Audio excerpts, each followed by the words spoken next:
Welcome to the second session of the Congo Mission Network's 2020 conference. Bienvenue à la deuxième session de la conférence 2020 de Congo Mission Network. Today and next week, we will be presenting information about healthcare in the time of COVID-19 and its effects on healthcare systems both in the United States and in Congo.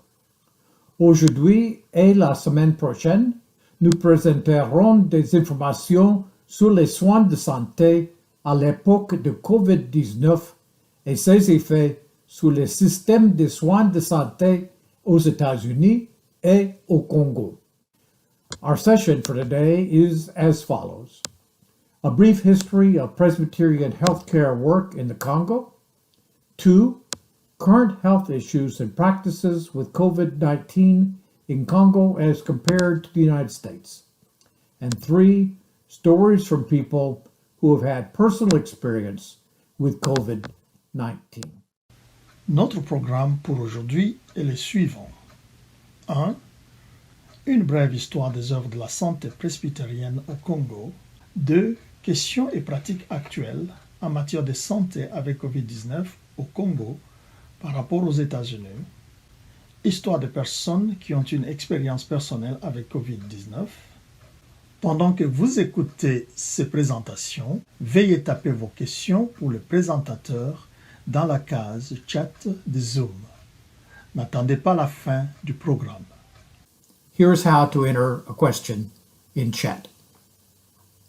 Click on the chat icon at the bottom of your screen on a computer or on the 3 dots More screen, and then choose Chat on most phones. Select To Charlotte White at the bottom of the chat window and then type from your name to the name of the presenter you wish to respond, followed by your question, and then hit Enter to send the message to Question Charlotte. Voici comment entrer une question dans le chat. Cliquez sur l'icône Chat au bas de votre écran d'ordinateur ou cliquez sur le 3 points plus de l'écran et choisissez ensuite Chat sur la plupart des téléphones. Sélectionnez To Charlotte White en bas de la fenêtre de chat. Puis tapez de votre nom au nom du présentateur auquel vous souhaitez répondre, suivi de votre question. Appuyez sur Entrée pour envoyer le message à Question Charlotte. Next week, on Saturday, October the 10th, at this same time, we will present the second session on healthcare in the time of COVID, together with a longer period of questions and answers. If during the coming week you think of questions or comments that you want to make, please send them to questions4cmn@gmail.com at any time. La semaine prochaine, le samedi 10 octobre, à cette même date, nous présenterons la deuxième session sur les soins de santé à l'époque du Covid, ainsi qu'une période plus longue de questions et réponses. Si au cours de la semaine prochaine, vous pensez à des questions ou des commentaires que vous souhaitez faire, veuillez les envoyer à tout moment à questions4cmn@gmail.com.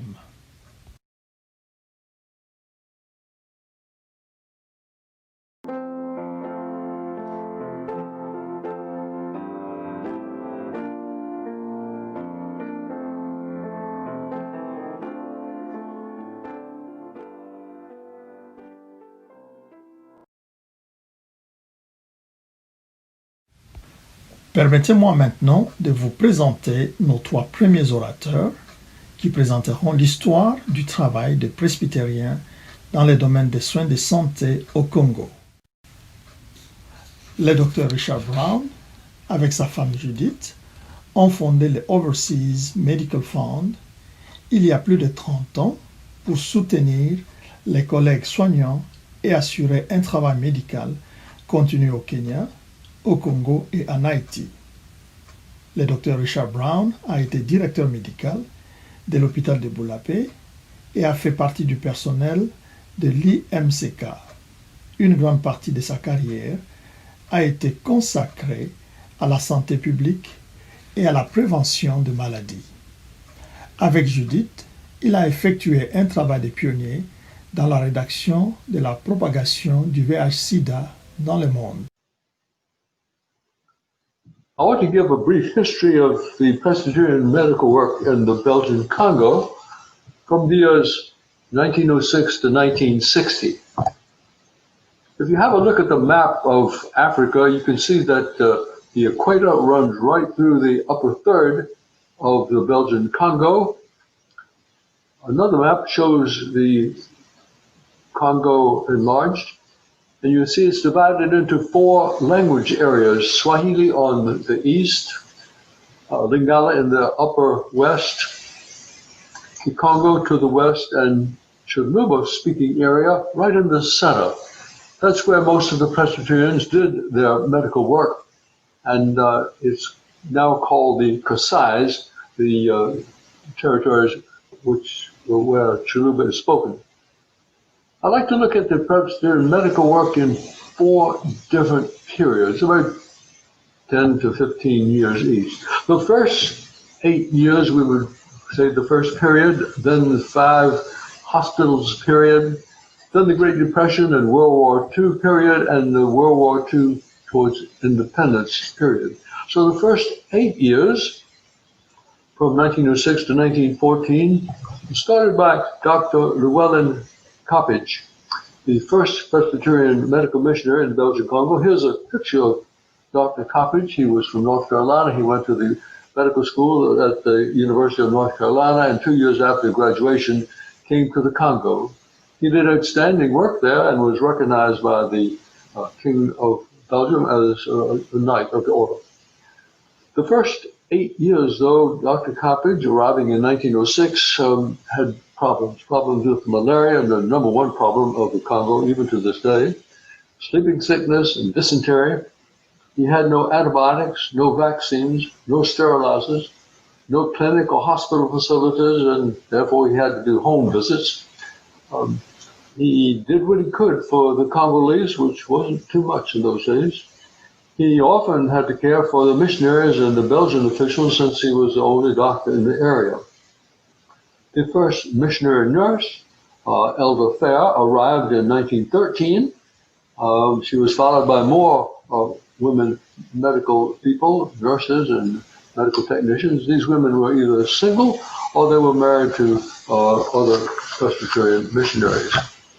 If we look at this picture taken early on, you'll see that Dr. Coppage is right in the center, and he grew a mustache. In front of Dr. Coppage is William Shepherd, the first missionary to the Congo, and over towards the right, second from the end, seated is Dr. William Morrison, the great linguist who put the Chiluba language into writing, wrote the first Chiluba dictionary, the first Chiluba grammar, and translated the New Testament into Chiluba.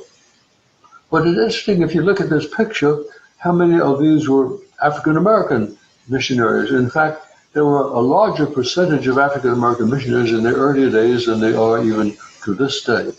Many of these early missionaries were the children and grandchildren of slaves. Many of the white missionaries were the children and grandchildren of slave owners. But we look at the next part of the mission work, we would say the 5 hospital period. Now, the year 1908 is very important to the Congo because up to that time, the Congo was regarded as the Congo Free State, which really was almost the personal property of the King of Belgium, Leopold II. This was a time when rubber was starting to be used in automobile tires in Europe and in the United States. And so the King of Belgium invested heavily in getting rubber from the raw rubber trees in the forests of the Congo. But he used techniques which were brutal and terrible, and his agents were so terrible there that there was an international outcry against his agents in the Congo, and the government of Belgium took over the running of the Belgian Congo in 1908, a very important date in that story. The Belgians, new agents, recognized the value of mission work. The medical personnel and the PCUS missionaries support arrived. 5 hospitals were constructed and staffed, and these hospitals were strategically located. Luebo was the first hospital built, and 4 other hospitals followed. Have a look at this map. You can see that Luebo in the upper left-hand corner was at the end of the Lua River. Now one could travel from Luebo down to Leopoldville, or Kinshasa these days, by about 1,000 miles of flat water, and it was done by riverboat. But the river got too shallow and they had some rapids at Luebo, so that was the end of the line. The Belgian authorities had an official office on the southern bank of the Lua River, and so the Presbyterian missionaries were accorded the northern bank of the Lua River at Luebo, and here was built the first hospital.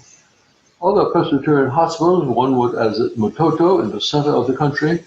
Further east was a hospital at Bibanga. Then back there was Libondai was a hospital, and up to the north of the Luebo was a hospital at Bulape, which was in the Bakuba Kingdom. Now, if you were going to Luebo, you would usually take the riverboat. This is a picture of the Lapsley, which for many years transported missionaries and medicines from the capital of Leopoldville to Luebo. In the 5 hospital periods, we look at a bit at the hospital at Luebo. They were built of brick. There were hospitals and schools and churches and so on there. The next hospital was Mototo, which actually became the largest hospital in the Kasai for some time. The hospital at Bulape was next, hospital at Libondai, and the hospital at Bibanga.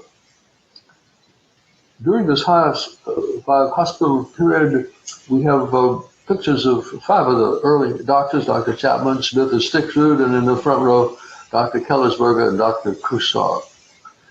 Too bad we don't have pictures of the other medical people or even of the women medical personnel, but we have what we have. The 5 hospital periods were concerned with treating malaria, leprosy, dysentery, measles, sleeping sickness, scabies, tuberculosis, and they had no antibiotics. Imagine practicing medicine without antibiotics. Surgery was for complications of childbirth, hernia, goiter, prostatism, cataracts, tumors, and cysts. Dental extractions were done by a minister. Hugh Wiles came for one term out to the Congo, and he saw the need for some dental care. He went back, and on his first furlough, he took treatment on how to extract teeth. He didn't do fillings, he didn't do any dentures or things like that, but he did extractions. When you have a toothache, you want to get rid of it. And so Hugh Wiles was the dentist for the Kasai, and he was greatly appreciated. Then there was a training of nurses' aides. It was required by the government that you train hospital people, and every hospital went into training nurses' aides to carry on the day-to-day medical work. Next, we go to the Great Depression period. The Great Depression hurt missions worldwide. In the Congo, the medical services stalled. The Lapsley riverboat was sold in 1930. Budgets were cut, salaries were reduced, war reduced the ocean transport, supplies didn't arrive, personnel were cut, and services slowed. Furloughed missionaries were kept home, and in 1942, only one doctor remained in the Kasai, and that doctor was Dr. William Rule, and we see in this picture he was holding something that looks like a liver, but I really don't think he was doing liver transplants in those days. Then we move on to World War II and to independence. There was a new vitality that emerged after the war in the Congo and in the Kasai. The Belgian government improved their clinics and hospitals. The mission hospitals were subsidized and given medicines by the Belgian authorities. Penicillin, streptomycin, and sulfa drugs became available. surgery improved and expanded, dentistry flourished, public health projects started to control tropical diseases such as sleeping sickness and yaws. During this time, the offices the church moved from Nuevo to Kananga. Rail and roadways were greatly improved. The schools were started both by the government and the missions. Almost every station had a school. Dr. Mark Poole at Boulevarde brought an airplane there and had the first airstrips of the Kasai. Medical services he extended to distant medical clinics by air. Oh, yes, here's a picture of Dr. Poole with his friends in front of his new airplane at Boulevarde. Over at Banga, Dr. Kellisberger pioneered studies in sleeping sickness and leprosy. He later was appointed the president of the American Leprosy Mission when he left the Congo. Here's some of his sleeping sickness patients at Banga, and here's a picture of the eminent Dr. Eugene Kellisberger at Banga. At Lubondai, there was a birthplace of the Institut Chrétien de Kasai, INCK. The classes were started to train government-certified nurse practitioners, and they had to pass the government exams. The plans were made to move IMCK to the capital of the West Kasai, and here's a picture of some of the early graduates at Lubondai. So the Presbyterian mission work in those early days was concentrated in 4 periods. In the first 8 years, the 5 hospital period, the Great Depression and World War II period, and the World War II to independence period. And independence came in 1960.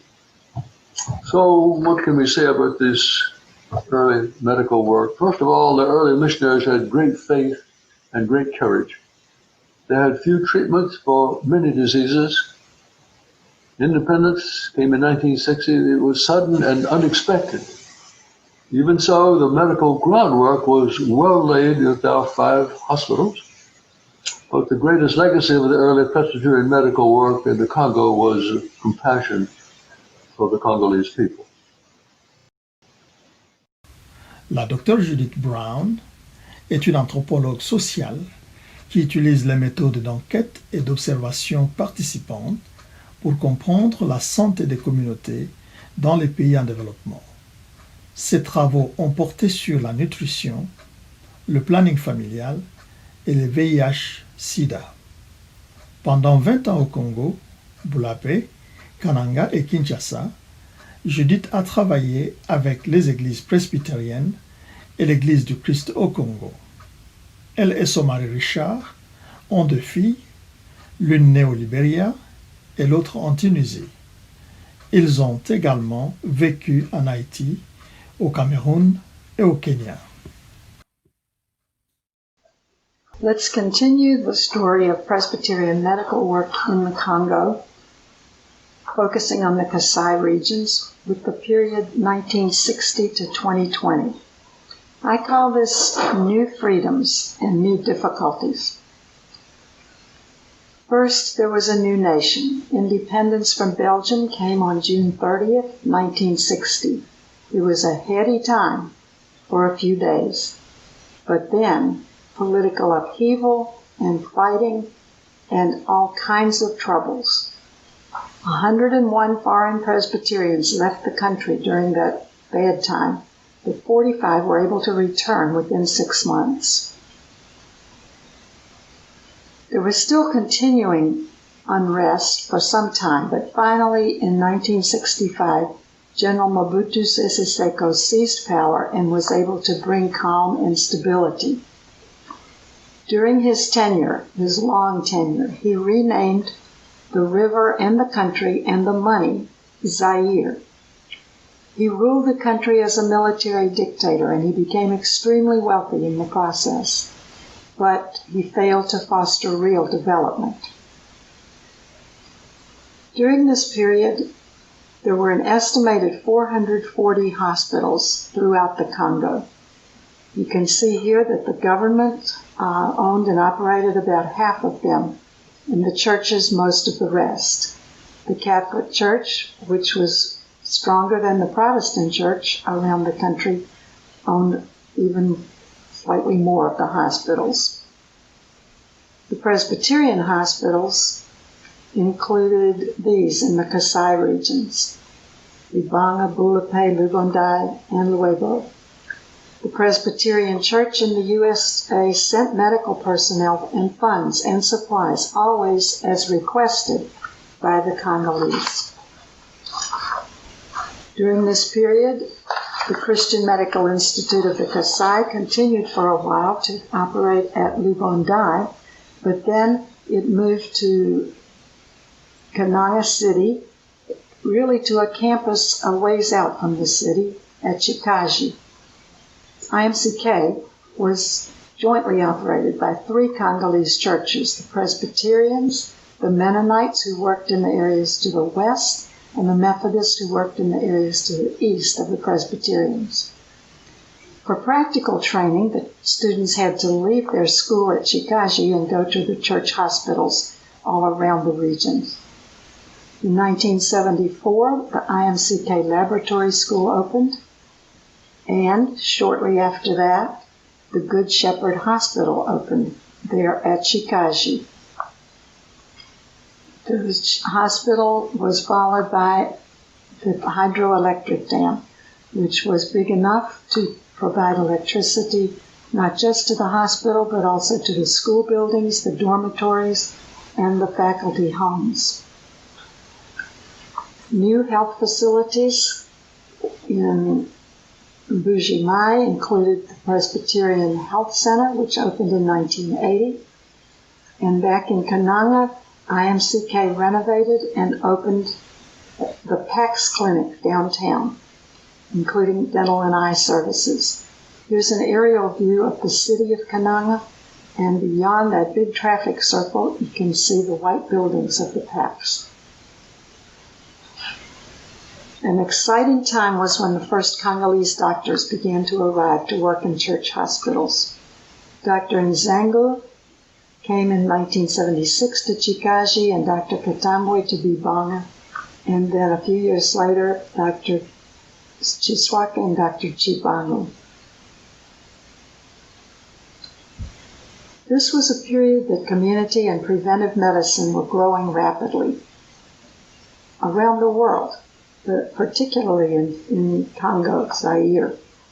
The Presbyterian Church in the USA sent doctors who were trained in public health, and they trained Congolese teams who began community health censuses to find out who was where and who needed the various health services. The teams began malnutrition prevention and treatment activities. They held mobile services in rural villages. The preventive services included child nutrition, family planning, and immunizations during this time. The next 20 years we're calling the collaboration or health for all period. The nation continued to be economically exploited, a great deal of poverty, not much progress for ordinary Congolese, and uprisings here and there from time to time.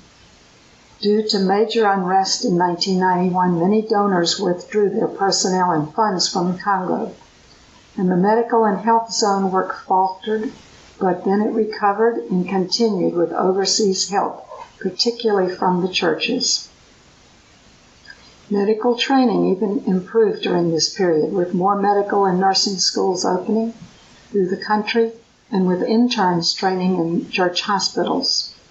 A new school of public health opened in Kinshasa, and the Kasai doctors could earn the Master of Public Health degree and return to their hospitals to work with the health zones.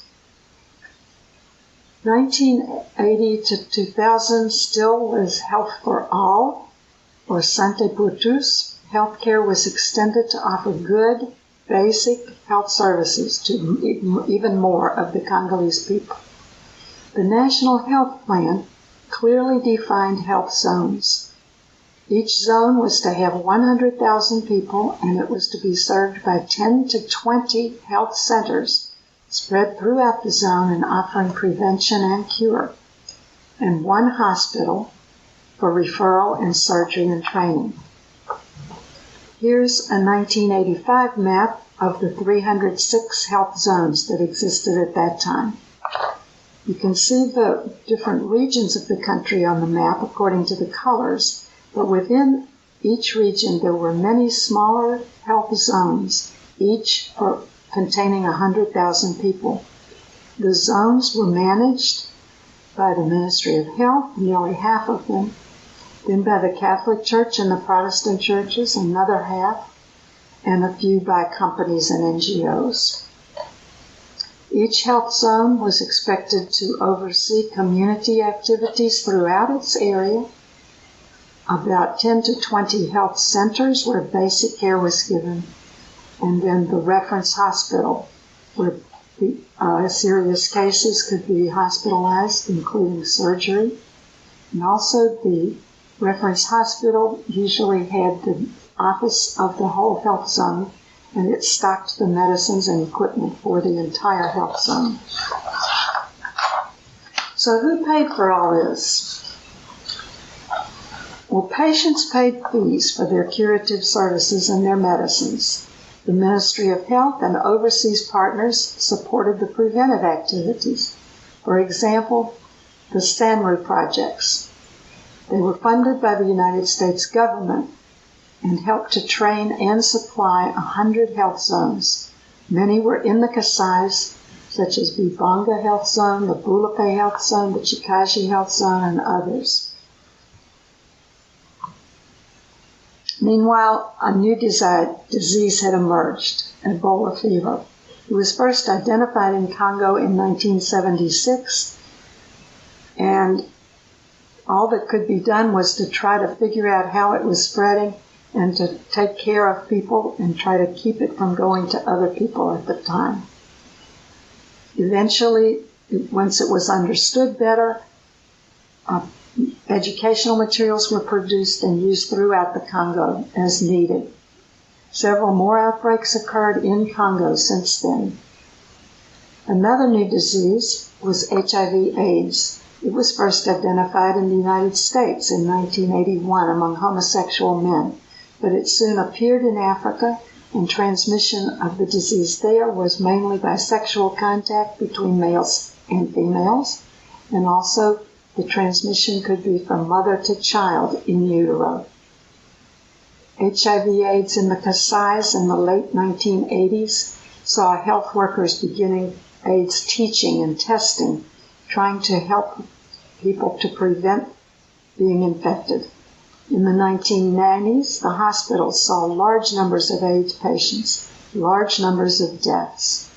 In the late 1990s, there were finally medicines available, but they were not available in Congo. They were far too expensive. And by the late 1990s, the nation hit some major changes.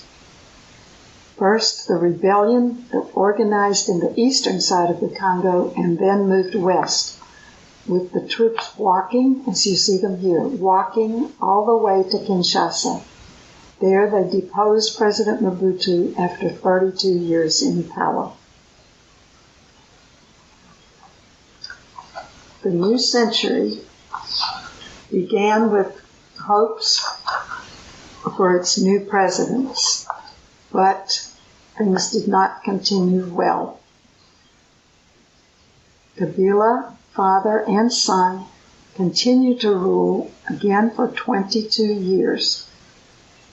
Eventually,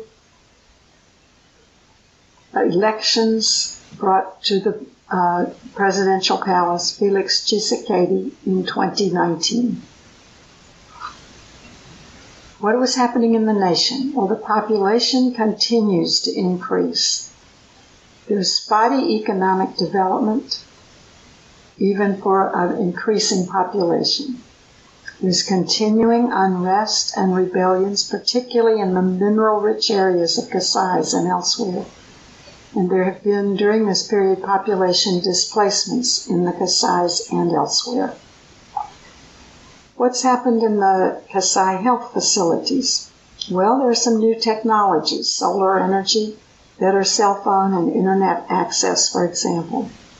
There have been some renovations and upgrades at Moma Hospital and Lubondai Hospital, and many rural health centers.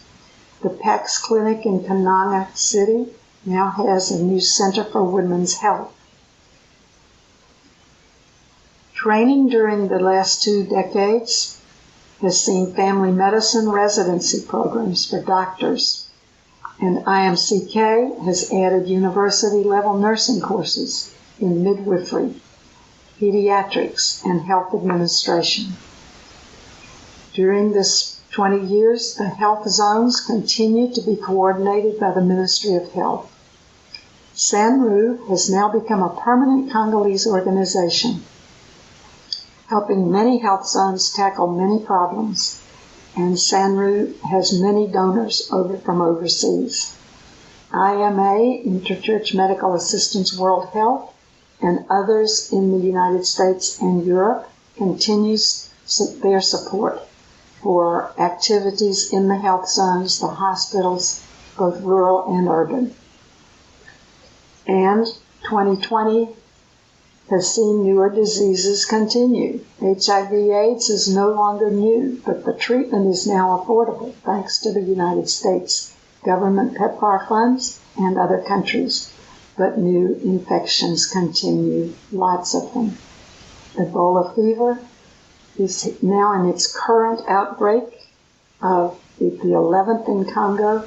All of them so far have been outside the Kasai. And now the new disease is COVID-19. Let me close by acknowledging the book that gave us a lot of our information on the early periods from 1906 to 1980. The book is A Legacy Remembered by Sophie Crane, written and published in 1998. Thank you.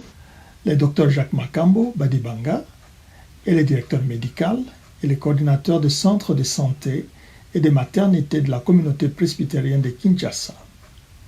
Il a fait ses études dans les écoles presbytériennes de Luebo et de Katubwe et a obtenu son diplôme de médecin à la Louvanium, plus tard l'Université nationale du Zaïre, et à l'école de santé publique de l'Université de Kinshasa. Il a été à la fois médecin de santé publique et coordinateur technique du projet Sanru Santé Rurale. Il est un ancien dirigeant de la congrégation Binza-Brikin du CPK. Le Dr Makambo est actuellement aux États-Unis pour les soins de santé de son épouse. Je suis Dr Jacques Makambo Badibanga, ancien médecin directeur du département presbytérien de santé. L'édition 2020 de Congo Mission Network nous a demandé de présenter un bref historique du département des services de santé de la communauté presbytérienne de Kinshasa. La première date que nous avons à retenir, c'est l'année 1890 qui marque l'arrivée des premiers missionnaires presbytériens américains, révérend Shepard, noir, révérend Lapsley, un blanc, leur arrivée à Boma. Leurs écrits se trouvent sur un grand arbre à Boma qu'on appelle le baobab de Stanley. Le 18 avril de l'année suivante, c'est-à-dire 1891, ce fut le début de la mission presbytérienne au Congo, située à Luebo dans le Kasai. La mission du Kasai en 1930 a envoyé des catéchistes à Léopoldville pour encadrer les anciens élèves presbytériens qui priaient chez les baptistes à Léopoldville. Arrivée l'année 1954, les baptistes ont invité les presbytériens à Kinshasa pour les épauler dans la mission d'évangélisation, car Kinshasa prenait de l'extension et ils étaient dépassés.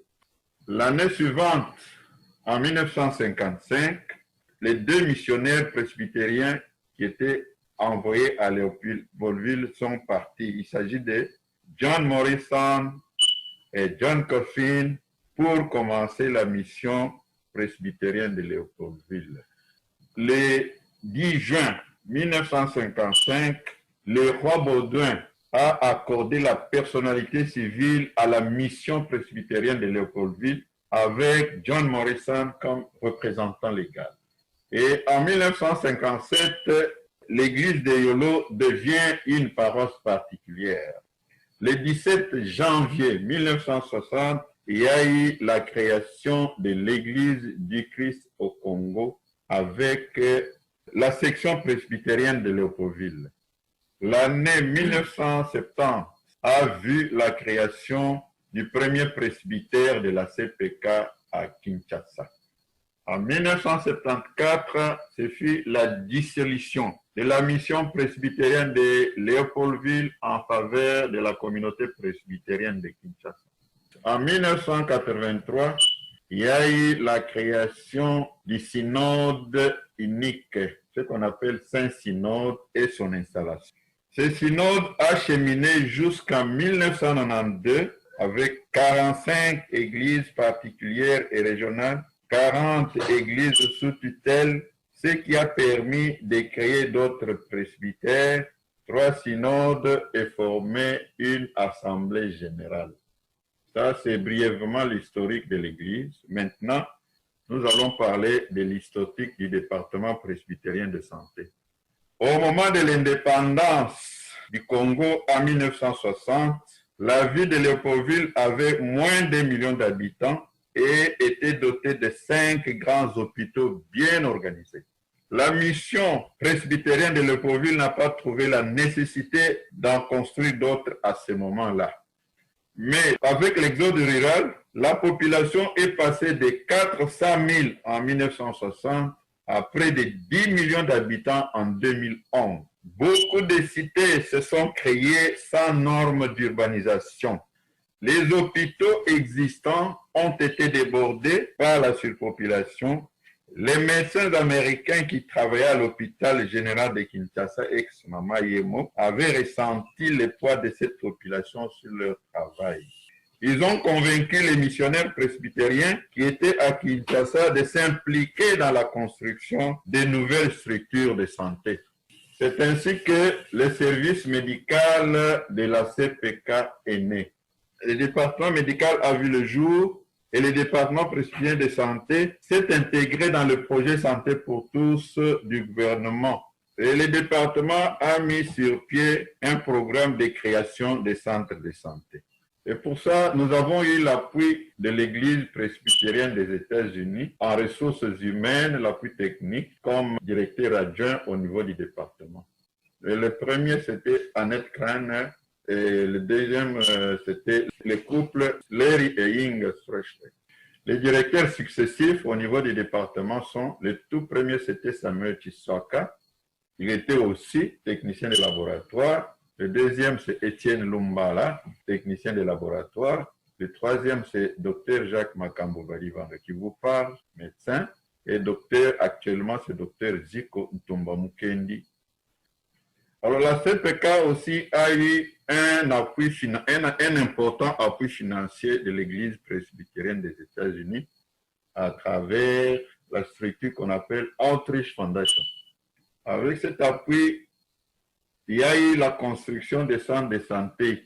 En dehors des centres de santé qui étaient sponsorisés par nos partenaires, il y a les paroisses qui ont pris l'initiative de construire leurs propres centres. Donc là, ce sont les quelques photos des centres de santé que nous passons en revue. Là, c'est le centre de santé Kitoko. C'est toujours Kitoko. Le suivant, c'est Bonsuba. Ça, c'est le centre de santé Mayamba. Centre conçu en 84, maternité en 2000. Ça, c'est toujours Mayamba. Ensuite, nous avons le centre de santé Chimungu. Les photos que vous voyez là, il s'agit de l'inauguration des sanitaires qui ont été construites avec le financement de l'ambassade des États-Unis au Congo. C'est l'ambassadeur lui-même qui est venu pour l'inauguration. C'est la même cérémonie, vous reconnaissez des gens là-bas, il y a le pasteur Chimungu, il y a Larry Strechley, il y a moi-même qui suis là, et le staff. Ça, c'est le centre de santé des centenaires, construit en 1991. Centre de santé Liboke, construit en 1994. Centre de santé maternité Chiswaka, construit en 2009. Mudishi, centre hospitalier Mudishi en 2015. Alors, ensuite, nous avons les structures de santé des paroisses. Ça, c'est le centre de santé de la paroisse CP Kandili 3, constitué de 2 bâtiments. Ça, c'est le premier bâtiment. Ça, c'est le deuxième. Ça, c'est le dispensaire de la paroisse CP Kangaba. Ça, c'est le centre de santé de la paroisse CPK Lokoro. Quelles sont les activités qui sont menées dans ces centres? Nous prenons en charge les malades, nous soignons les malades courantes, les maladies courantes. Nous pratiquons la consultation préscolaire pour les enfants de moins de 5 ans. Nous avons aussi la consultation prénatale pour les femmes enceintes. Nous avons des maternités, la chirurgie générale et laboratoire. Nous avons les activités de jardinage, nutrition avec la promotion des moringas. Là, ce sont les quelques images en rapport avec les activités que nous menons dans les centres. Là, ce sont la consultation préscolaire avec la pesée des enfants.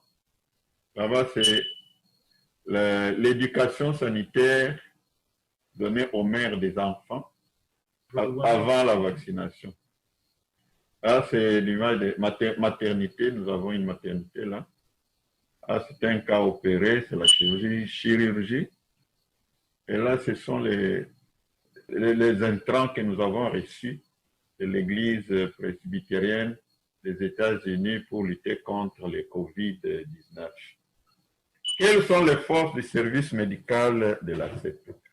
La première force, c'est que nous avons un staff qualifié. 7 médecins, 52 infirmiers, 7 techniciens de laboratoire, un administrateur licencié en gestion financière.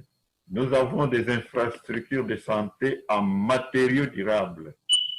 Nous avons l'informatisation pour les statistiques et les finances. Nous avons les différents partenariats avec l'Église presbytérienne des États-Unis, avec le presbytère de Eastern Virginia, avec l'UNICEF, avec le gouvernement congolais et tant d'autres.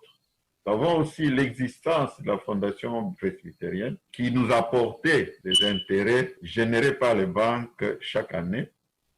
Et enfin, nous avons l'existence des conseils d'administration et des comités de gestion pour encadrer la gestion. Quelles sont nos faiblesses? Les faiblesses du service médical de santé de la CPK. Il y a le délabrement des infrastructures, des équipements. Nous avons le manque de matériel roulant pour la supervision des centres. Il y a l'insuffisance des recettes dans les centres de santé en rapport avec le coût des soins. Nous avons l'incapacité de prendre en charge les soins de santé des pasteurs, puisque tous les pasteurs de la CPK, quand ils sont malades, la majorité préfère venir prendre les soins de santé gratuitement. Comme opportunité, les structures de santé de la CPK sont situées dans une cité bien définie, dans une ville définie. Ils ne sont pas éparpillés dans plusieurs provinces, mais c'est dans une ville. Une autre opportunité, c'est que les grands ONG du niveau national ou du niveau international ont leur siège à Kinshasa. Ça, c'est une opportunité. Quels sont les défis que nous avons? Le premier, c'est que nos centres, les structures de santé sont localisés dans les zones, dans les aires de santé très pauvres. Et les aires de santé qui sont très même difficiles d'accès. Pour y accéder, même avec un véhicule 4x4, c'est difficile d'arriver dans les centres. Deuxième difficulté que nous avons, c'est qu'il y a la construction anarchique des autres centres de santé des privés qui viennent faire concurrence à nos centres dans les mêmes rayons d'action. Nous avons encore une grande difficulté, un grand défi, c'est la pauvreté de la population. Il y a des malades qui viennent, ils n'ont pas d'argent pour payer, alors on ne peut pas, en tant qu'Église, on ne peut pas les renvoyer, mais on les prend en charge. Une autre difficulté, c'est que le budget que le gouvernement alloue au service de santé est faible. C'est un budget qui n'est pas adéquat. Le système d'assurance n'existe pas pour la population. Chaque malade qui vient est obligé d'avoir l'argent dans la poche pour payer, mais ils n'ont pas toujours cet argent. Enfin, comme dernier chapitre, nous allons exprimer quelques besoins essentiels. J'ai dit bien des besoins essentiels. Il y a un manque criant d'un véhicule pour la supervision étant donné que les centres sont dans les endroits difficiles d'accès. Pour y accéder, au moins un véhicule 4x4, pendant la saison sèche, c'est possible d'arriver. Nous avons besoin d'avoir un approvisionnement régulier en médicaments, même une fois par an. Si nous pouvons avoir un réapprovisionnement régulier de médicaments, ça peut aider beaucoup. Nous avons aussi besoin de renouvellement périodique des équipements et la réhabilitation des bâtiments des centres de santé. Les besoins ici, c'est le dernier chapitre de ma présentation. Et ça, c'est le baobab de Stanley pour marquer l'histoire de la CPC, de l'Église presbytérienne au Congo. Ce baobab entre dans l'histoire de notre Église. Shepard et Lepsley ont passé la nuit dans cet arbre. Merci pour l'intérêt que vous avez porté à notre présentation. Que Dieu vous bénisse. Nous commencerons par une présentation du Dr Larry Streshley, le directeur national d'IMA en République démocratique du Congo. Il est titulaire d'un doctorat en santé publique de l'Université de Tulane et avec sa femme Inga, il a été collaborateur de la mission presbytérienne au Congo où ils ont tous deux grandi. Larry est un leader mondial dans le développement de systèmes de santé publique. Monsieur Manon Taingi présentera également sur notre thème. Il est directeur de renforcement des systèmes de santé à IMA et le responsable du programme pour leur projet COVID-19. Il est titulaire d'une maîtrise de l'Université Johns Hopkins. Hello, my name is Larry Streshley. I'm a co-worker in DR Congo. Welcome to CMN 2020. I've been asked to speak to you about the work of the church and the work that I've been doing in COVID-19, and specifically looking at how it compares to what happened in the US. As a health professional, this has been really interesting to dig into what happened in Congo and compare it to another country. A lot of things haven't gone well in Congo, but from the looks of it, what they've done with COVID-19 has been pretty impressive. In dealing with the pandemic, the guidelines for addressing that pandemic are pretty similar throughout the world. So it's not too hard to compare what happened in Congo to what happened in the US.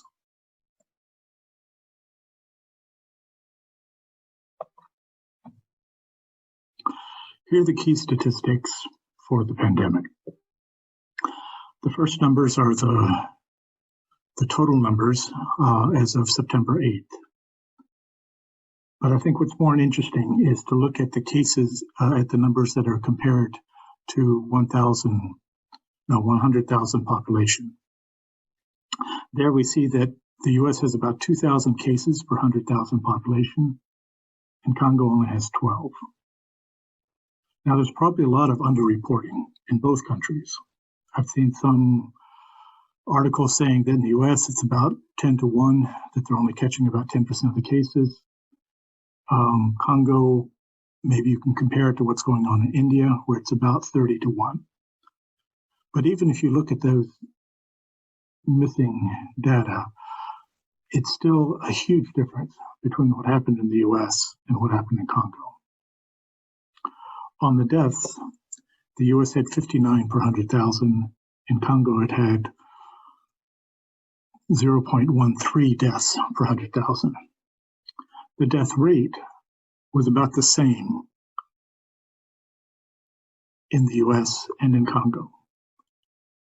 And that would make an argument that maybe we're not missing as much in Congo as we assume.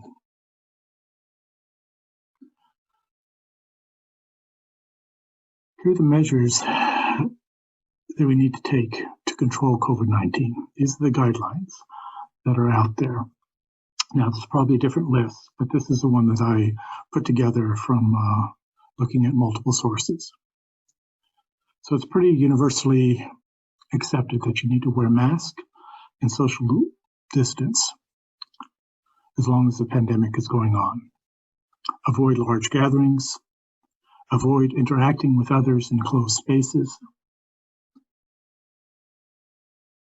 And the guidelines for starting lockdown, I'm surprised that this is not more publicized, but it is quite available if you look for it. Basically, what they're saying is that if you have 1 death per million population, you need to be going into lockdown.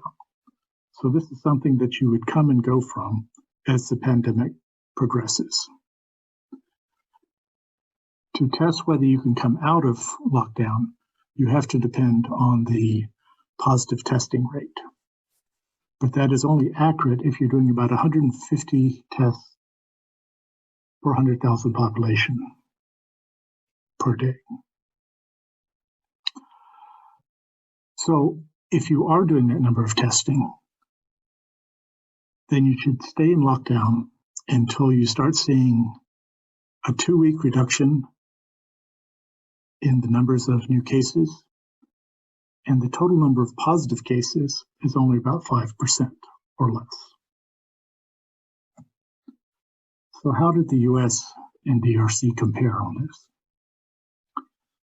So with the masks and social distancing,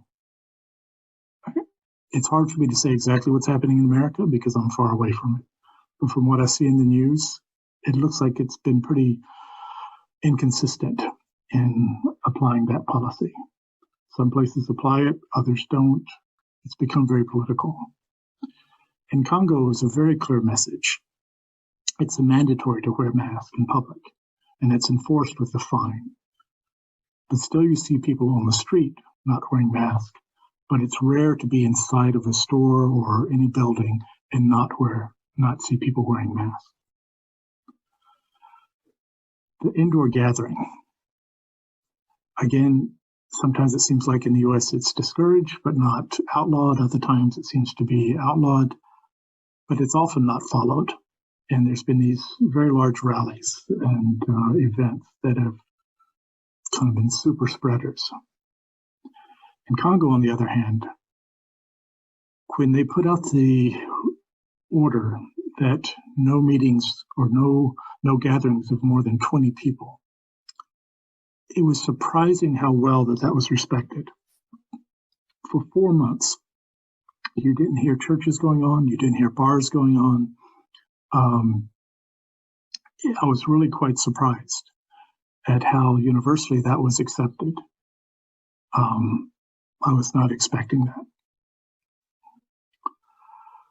So for starting the lockdown, using this 1 death per million population guide, only 15 states applied that correctly in the US. The rest delayed by sometimes only 2 to 4 days, sometimes for weeks. I think the average for, well, there was a difference between Democratic and Republican run states, but the longer one was for almost 3 weeks before applying that. Whereas in Congo, even though we never reached 1 death per million, even if you look at just the population of Kinshasa, where most of the cases were, they locked down and they stayed locked down for 4 months. On testing, neither country did well. The US took 2.5 months to get up to the level that was considered sufficient, and that, from what I can gather, again, was sporadic. Some places had it, some places did not. In Congo, it was never achieved. There was never enough testing going on to really know what was going on.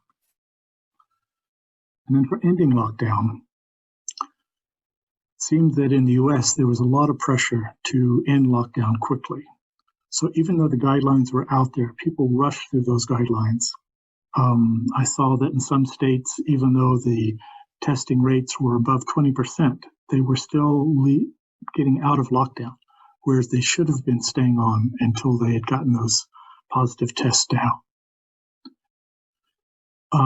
In Congo, because we weren't doing enough testing, the positive tests did go down, went down to about 8% and never reached the 5%. But for a full month, in fact, over a month, the number of cases consistently went down before they left lockdown.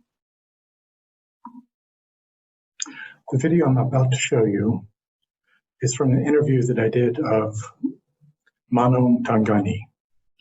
Mano has worked with me for about 15 years.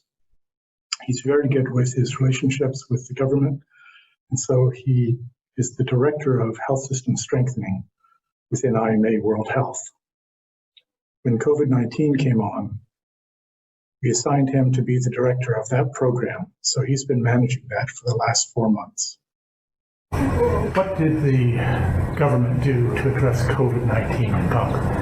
Okay, thank you very much, Dr. Larry. The government of the Democratic Republic of Congo was informed that COVID cases were coming out from China, but it wasn't until March 10th that the government get involved here in Congo as the first case was confirmed in Kinshasa. So what they did basically was to set up a task force around the president and a national committee, multi-sectoral committee around the prime minister and the minister of health.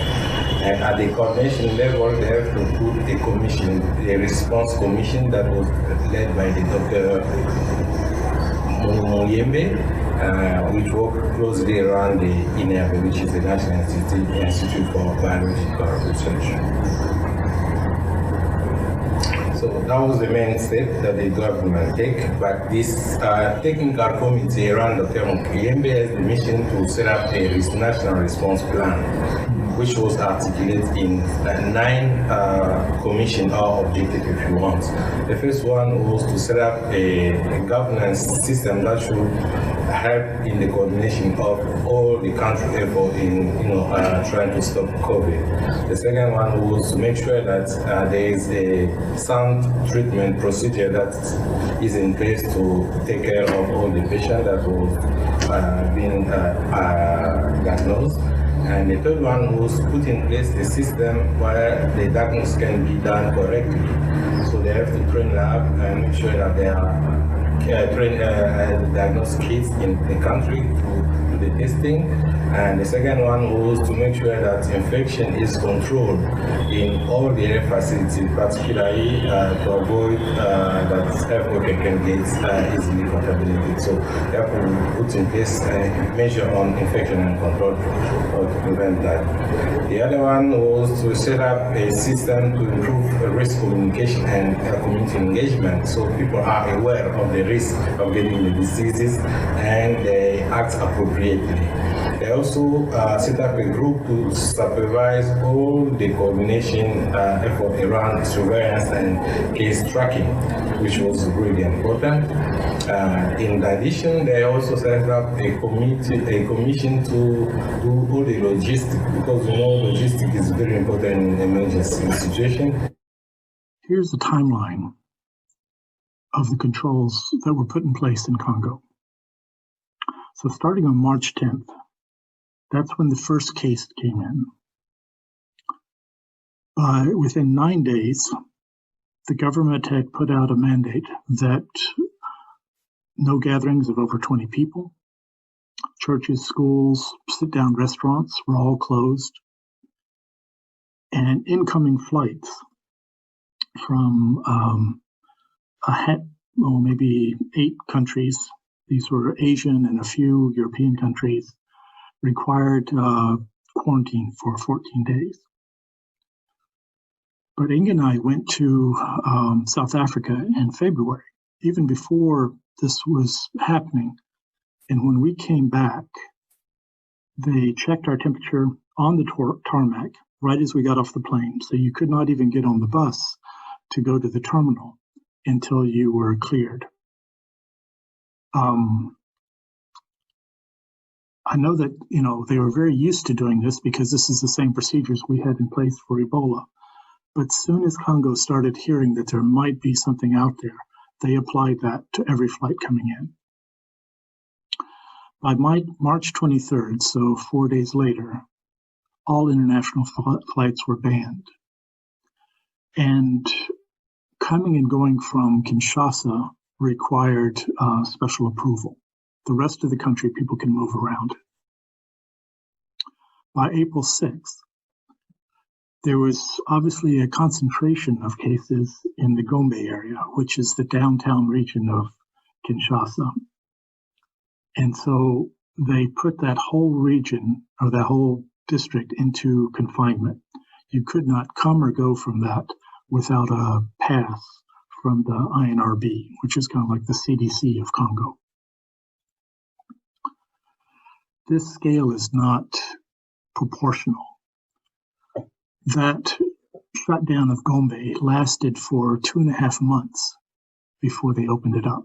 And when they did open it up, they allowed businesses to start up again if they were essential. A month later, they opened up banks and restaurants and bars.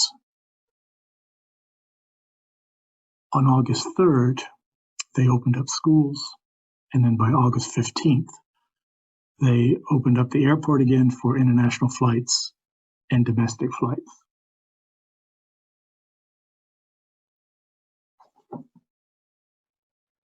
Also, churches started meeting again after August 15th. So this is what it looked like as far as the number of cases and where they were on April 6th when they shut down Gombe.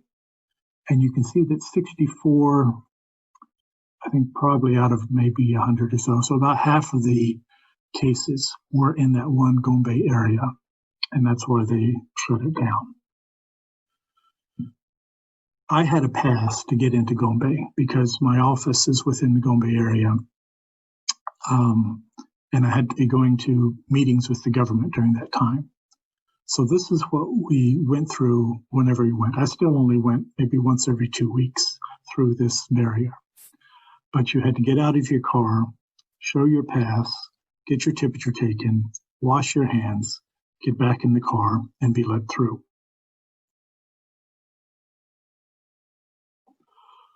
Because of these strict measures, this is what was achieved in Congo. You can see that there was a spike, around June, July, and it's been consistently going down ever since. The blue is the Kinshasa area, so you can see predominantly all the cases, or most of the cases, were in Kinshasa. And the yellow that you see over to the right, that's North Kivu. So that's been where the newer cases have been. For the last 3 weeks to a month, Kinshasa has had an average of less than 10 cases per day. This is where we are today. There's 10,000 cases. Only 2,262 are outside of Kinshasa. And officially, there's 262 deaths.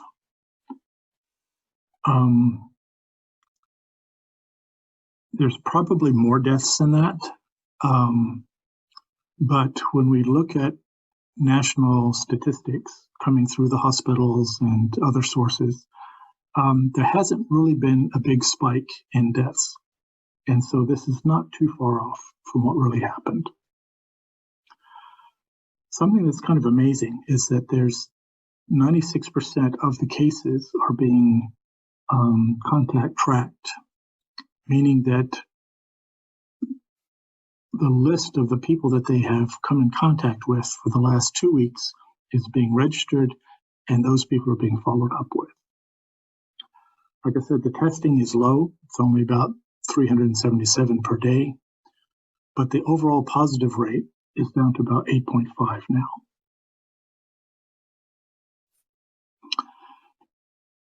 As is the case throughout the world, it's the elderly that are dying the most.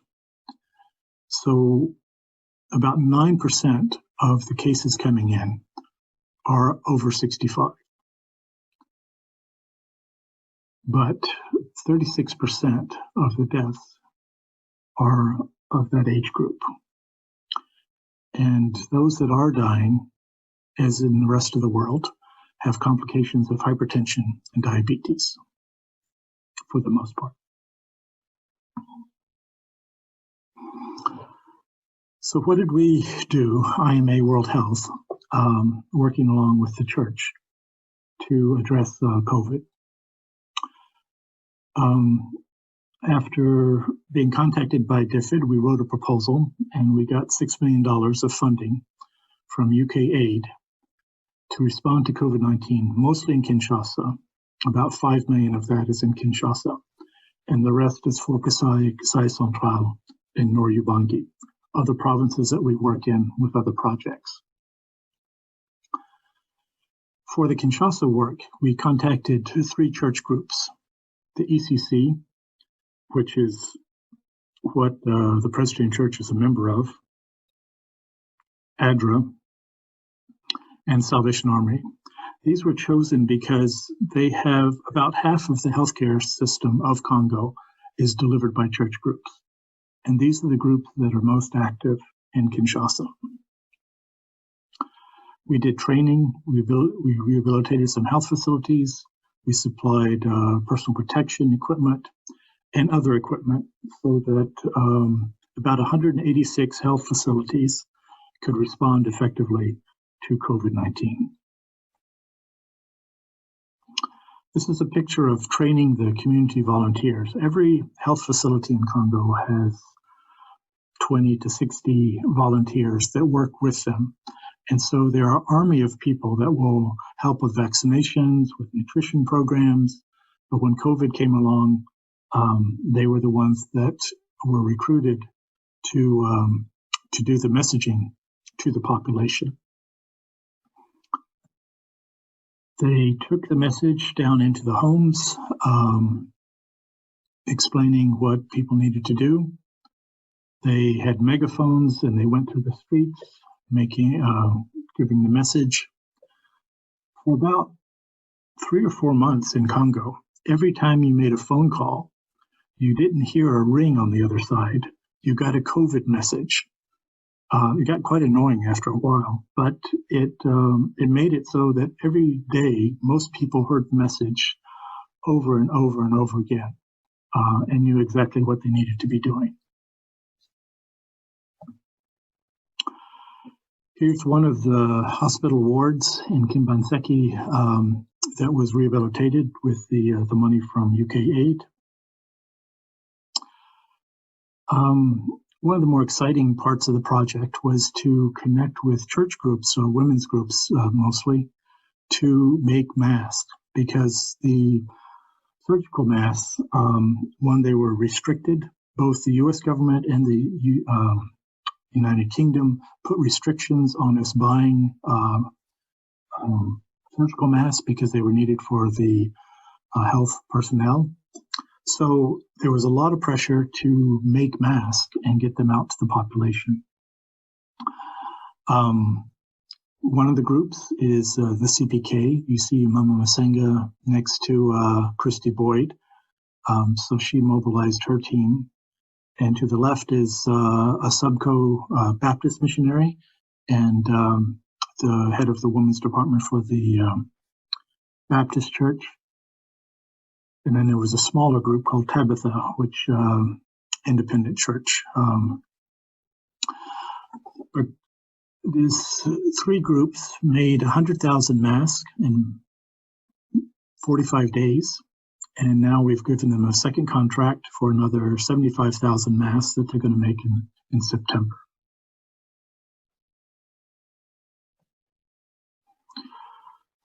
Another part of the message is washing your hands frequently. And so part of the project was to fabricate out of metal, construction metal, 550 hand washing stations. And these were distributed along with cleaning supplies and personal protection equipment into health facilities and a few churches.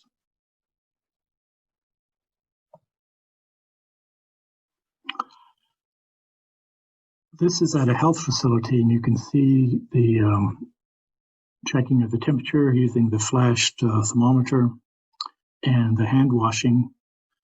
but it's throughout the city. You cannot go into any public building, whether it be an office building or a grocery store, the government building, everywhere requires you to have your temperature taken, to wash your hands, and to wear your mask when you're inside.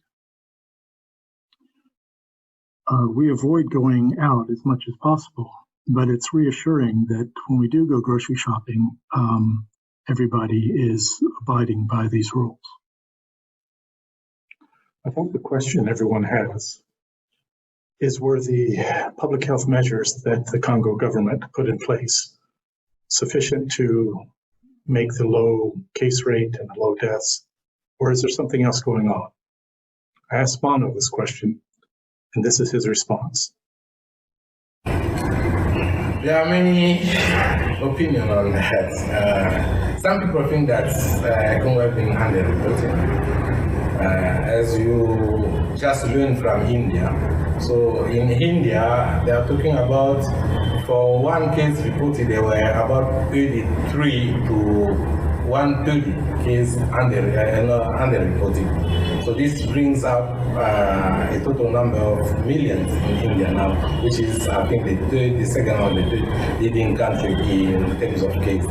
But the case of Congo actually is a little bit, I would say, strange, because you don't see a lot of death. So it can suggest that there are very few cases compared to other countries.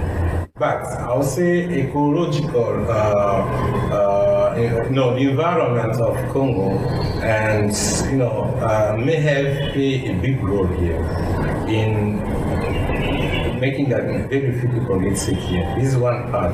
But the other part is that some health prevention activity that promoted hand washing system here in Congo, with almost every facility, restaurant, church with hand washing system, also created a setup that people can easily understand the risk and quickly change their behavior to avoid transmission. I think that plays a lot. Project like SSR, project like Sanru, in the past, I would say 20 years from now, have worked a lot in teaching people how to wash their hands before in critical moments, like before, after coming to the toilet, before eating. All this, I think, have played a big role in educating people to avoid getting the diseases. But we have to say that God has played a big role as well, protecting the people of Congo, given the fact that we have problem with the infrastructure in Congo. There are very few, for the whole country, also we have less than 100 ventilators. So if we have to have severe cases of COVID, it will be very difficult to handle that. So I would say this is on the grace. Okay.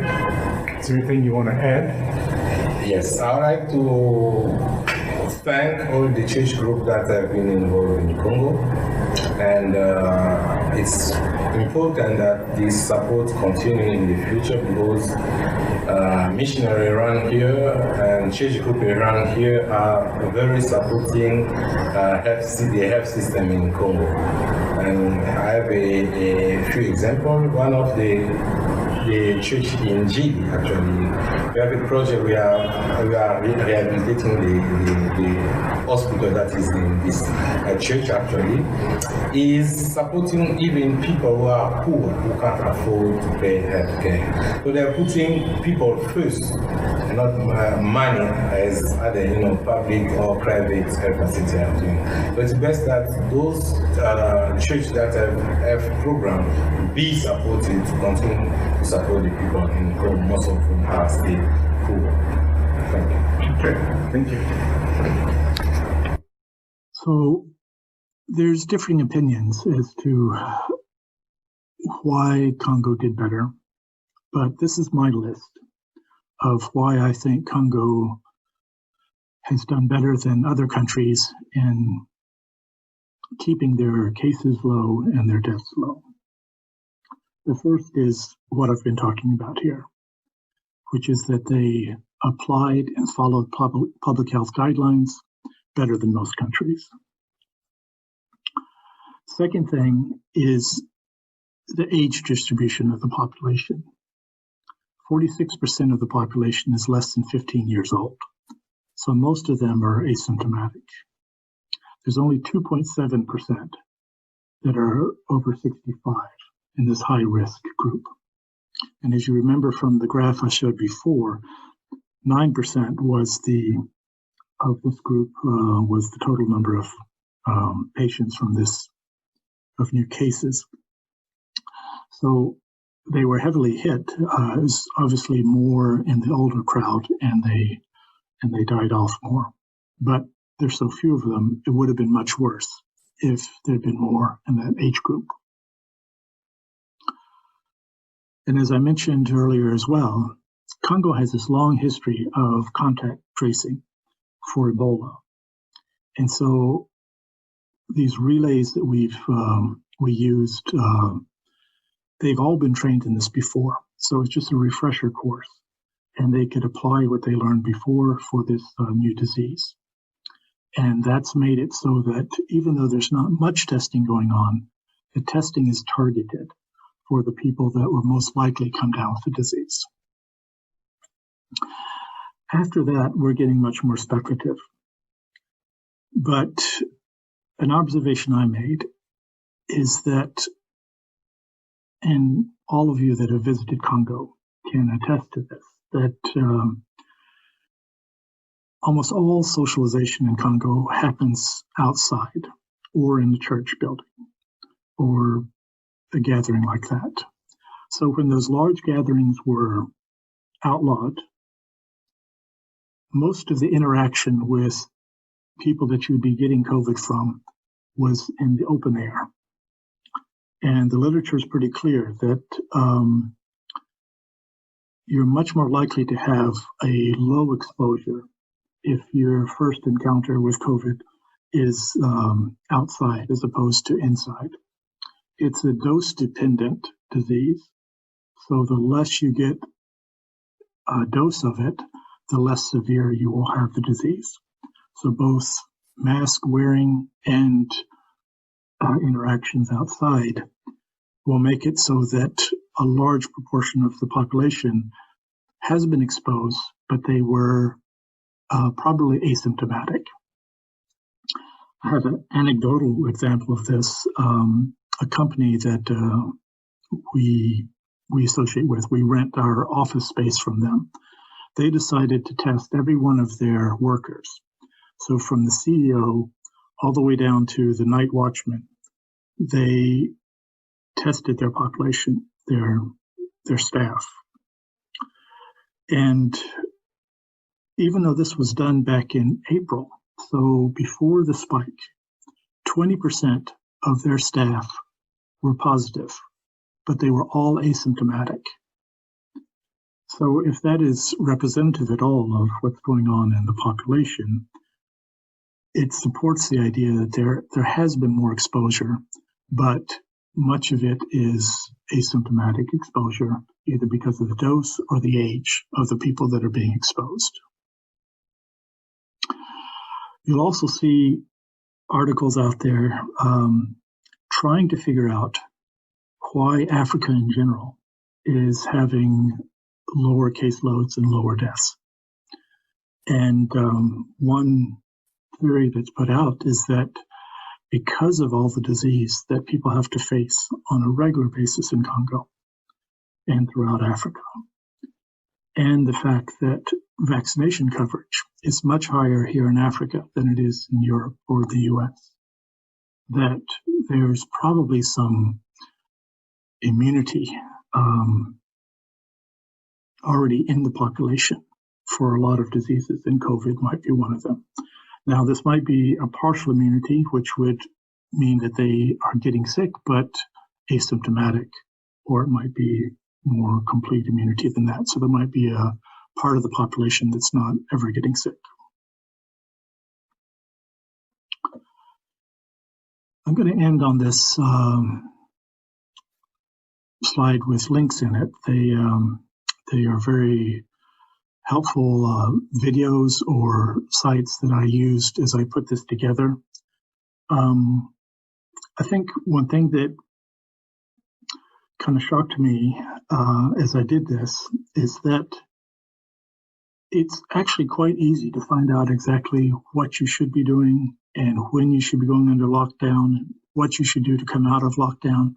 This information is available to decision makers in both countries and to individuals if they want to find it. And the fact that a country like Congo, with all of its problems, took the time, took the leadership to follow these guidelines and protect their population is commendable. In today's conference, we first addressed the topic of healthcare in DR Congo and how this new virus, COVID-19, has affected Congo. Dr. Streschley noted various contrasts between the situation in Congo and the situation in the United States. Experiences of countries with COVID have varied. At present, Congo has had a limited number of COVID cases, while the US has the highest number of COVID cases in the world, and over 200,000 Americans have died from COVID. In my church alone, 3 members have died with COVID. The American society is affluent, but the lifestyle and culture of travel, work, and consumption have been devastated by this tiny virus. We are reminded again of our fragility and vulnerability in life.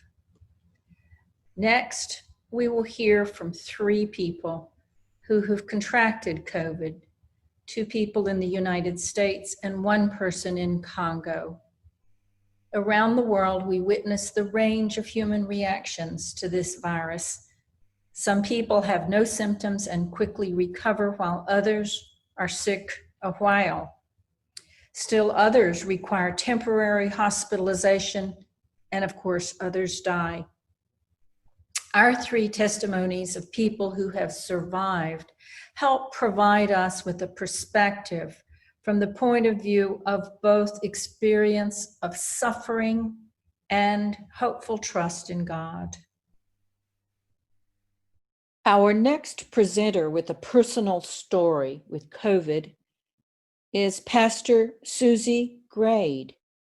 She is co-pastor of Platt Park Church in Denver, Colorado.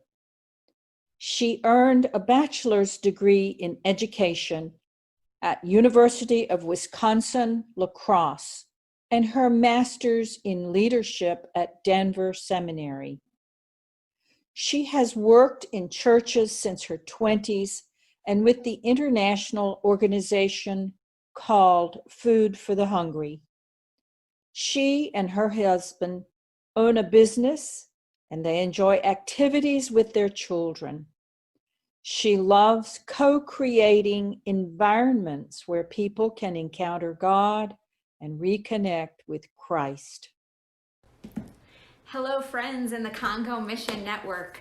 Although we've never met, I have heard of your good work, and I thank God for your lives. Hearing about you and your work has been an encouragement to me and to our church, and we thank God for all that He's doing in you and through you in the world. My name is Susie Grade, and I'm a pastor at Platt Park Church in Denver, Colorado in the U.S. This past summer, I tested positive for COVID-19. I was vacationing at a lake area in northern Wisconsin when I became sick. And at first, I just felt tired, and then a little fever set in. And after 3 days, I also developed a dry cough. It was not a productive cough, but when I went to take a deep breath, I'd have to cough when I went to take a deep breath. And on the 3rd day of being sick, I was not getting better. So I called the clinic and I was asking if I could get tested, and I was able to get a test that same day. So I went immediately to get the test. And then I stayed home after that and self-quarantined while I waited for the results. And for about 7 days, I was sleeping most of the day, like 18 to 20 hours of each day. I was just sleeping. And on the 5th day of being sick, I lost my sense of taste and smell. I was able to recover at home. I never needed to go to the hospital. I just slept a lot. And today I am very grateful to report that I am feeling 100% better. I have had no lingering side effects from COVID. When I was sick, I spent most of my days just sleeping. I think my body was telling me that a lot of rest was what I needed physically to both endure coronavirus and also to regain my strength physically. Spiritually, I received encouragement from my family and through music and prayer. And even though we are on opposite sides of the world, I feel that we are in this global pandemic together. And so I leave you with the words of the author Frederick Buechner, who said this: "Here is the world. Beautiful and terrible things will happen. Don't be afraid." And I love that quote because I always think it's interesting that whenever an angel appears to a human in scripture, the first thing the angel always says is, "Do not be afraid." I think the reason we do not need to fear is because God is always with us. No matter what we go through, God is always with us. Even when we go through the valley of the shadow of death, we fear no evil because God is with us. So I pray that you stay safe and healthy and free from fear as we face this global pandemic together. Grace and peace in Christ, my friends. Grace and peace in Christ. Our next presenter with a personal story with COVID is Mr. Igwoso Pauline. He is interviewed by Dr. Ntumba Mukendi Samuel. The interviewer, Dr. Ntumba, is employed in Kinshasa by the Congo Presbyterian Community of Kinshasa, that's CPK, as director of the CPK Medical Department. Interviewer, Dr. Ntumba, graduated from medical school at the Medical School of Lubumbashi in 2003 and completed his internship at IMCK in Chikaji. He's married, has 3 children. The person who contracted COVID, Mr. Igwoso Pauline, is a nurse serving on the staff of CPK. He lives in the Lemba commune of Kinshasa, is married, and the father of several children. He serves as the nurse in charge of the Chimungu Health Center of the CPK and tells his experience with COVID here.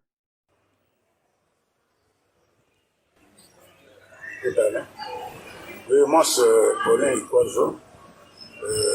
Je suis infirmier dans un centre de santé, alors de la place en ville de Kinshasa. J'ai reçu ma soeur venant de la Belgique, qui passait en vacances chez moi. Après un certain moment, elle se sentait un peu la fièvre, la toux, éternellement tout consort. Alors j'ai essayé un peu d'appeler l'équipe de riposte qui sont venus chez moi à la maison. On l'a pris, on l'a amené à l'INRB pour faire des examens nécessaires. Et de là, on a trouvé un cas suspect qu'on l'avait isolé. Et après, il était positif. Alors ainsi, on est venu chercher le cas de contact chez moi à la maison. Moi et toute la famille, on a prélevé tout le nécessaire pour aller examiner au niveau de laboratoire INRB ici à Kinshasa. Et parmi toute ma famille, il n'y a que moi qui étais touché.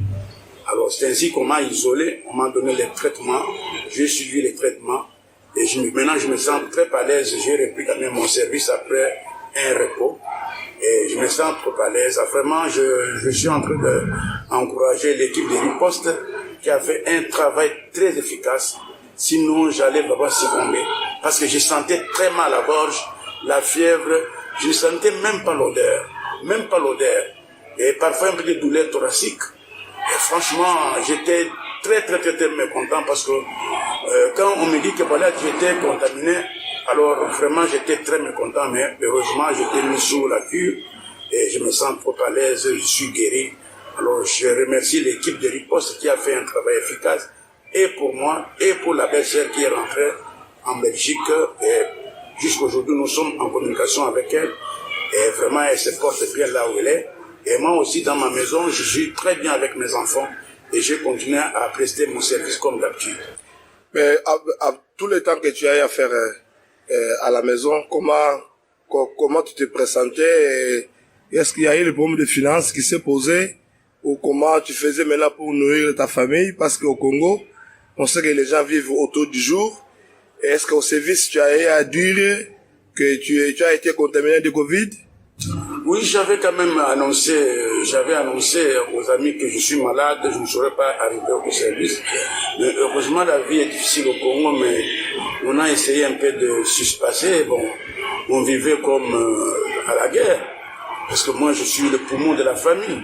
Comme on n'avait plus rien, bon, on cherchait des voies et moyens mon fils pour avoir un pain journalier. C'est ça l'essentiel. Mais du moins, j'avais communiqué aux amis, mais de mon retour de service, j'avais peur. Je dis non, moi, je suis déjà guéri, parce que je n'ai rien payé comme argent. Même les amis nécessaires, je n'ai jamais été donné quelque chose comme un franc. On me traitait gratuitement. Et grâce au projet, IMA nous a soutenus vraiment en finances, en médicaments et tout consort. Sinon, vraiment, je remercie quand même ces services-là. Ok. Maintenant, la famille, quand ils ont su que tu étais malade, comment votre famille s'est présentée? Comment leur attitude, comment leur comportement, c'était comment? Oui, j'étais un peu trop frustré, hein. J'étais trop frustré parce qu'ils savaient que moi, c'est le poumon de la famille. Vous savez, quand le poumon est malade, vraiment, tout le monde avait de panique. Ils disaient, mais est-ce que le papa, il va faire quoi? Mais Dieu est grand. On a eu les traitements, on a eu ce qu'on pouvait avoir et on a eu la guérison. Est-ce que, après avoir su que tu étais malade, même tes voisins, quand ils ont su qu'il y avait quelqu'un qui était contaminé chez vous et toi-même, comment, quand les gens te voient maintenant que tu es guéri, qu'est-ce qu'il y avait une discrimination envers toi ou les gens avaient peur de toi? Oui, les gens avaient peur au départ. Et surtout quand il y avait l'équipe qui était venue désinfecter à la maison chez moi. Bon, les gens étaient un peu curieux de savoir ce qui se passait. Bon, l'équipe a fait son travail, ils ont désinfecté la maison, ils ont fait tout ce qu'ils pouvaient faire. Et bon, en fait, maintenant, je suis en contact avec les voisins, je suis en train de bien causer avec les voisins, il n'y a plus de problème. Ok, merci. Moi, je vous remercie. Monsieur Ima, je vous remercie. The next person we hear from with a personal story about COVID is Pastor Tim Reynolds. He's currently the pastor for worship, discipleship, and mission at Second Presbyterian Church in Knoxville, Tennessee. He was born and raised in Gallatin, Tennessee, and graduated from the University of Tennessee. After a 10-year career as a professional musician, Tim enrolled at the Columbia Theological Seminary, where he received his Master's of Divinity degree. He has been a teaching elder in the Presbyterian Church USA for almost 20 years. Greetings, friends. My name is Tim Reynolds, and I am one of the pastors at Second Presbyterian Church in Knoxville, Tennessee. And I bring you greetings from the congregation which I serve. We are grateful for your ministry and for your service to Jesus Christ and for the way that you are glorifying God through all that you do. And so we want you to know that our prayers are with you and that we are grateful for you. I've been asked to share a little bit about my experience with the coronavirus. First of all, I want to say that I took the virus very seriously from the very beginning and was very cautious about where I went and what I did. And our communication to people was that this is how we love one another in a global pandemic. We show our love for one another by not gathering together, by not touching, by wearing our face coverings. This is how we protect one another, and this is how we respect life. And despite my best efforts at being vigilant and not doing things that would put me at risk, I still contracted the virus. The symptoms started as body aches and a sore throat. And then the second day, I had shortness of breath and nausea and some diarrhea. By the third day, I had developed a headache and sinus problems, a runny nose, watery eyes, as well as a fever. So the fever came on the third day. I got sick on a weekend, and so there was no place to get tested. All of the clinics were full, and none of the public places or my doctor were open. Finally, on a Sunday, late Sunday afternoon, I found one clinic where I could get tested, and they told me it would be a few days. I had been sequestered at this point ever since I had gotten sick from my family, and I was fairly sick. I had horrible body aches, terrible headache. My chest hurt. I had developed this dry cough, and I was really sleepy, very lethargic, could not get out of the bed or off the couch. I got the results of the test on a Tuesday, and it was negative.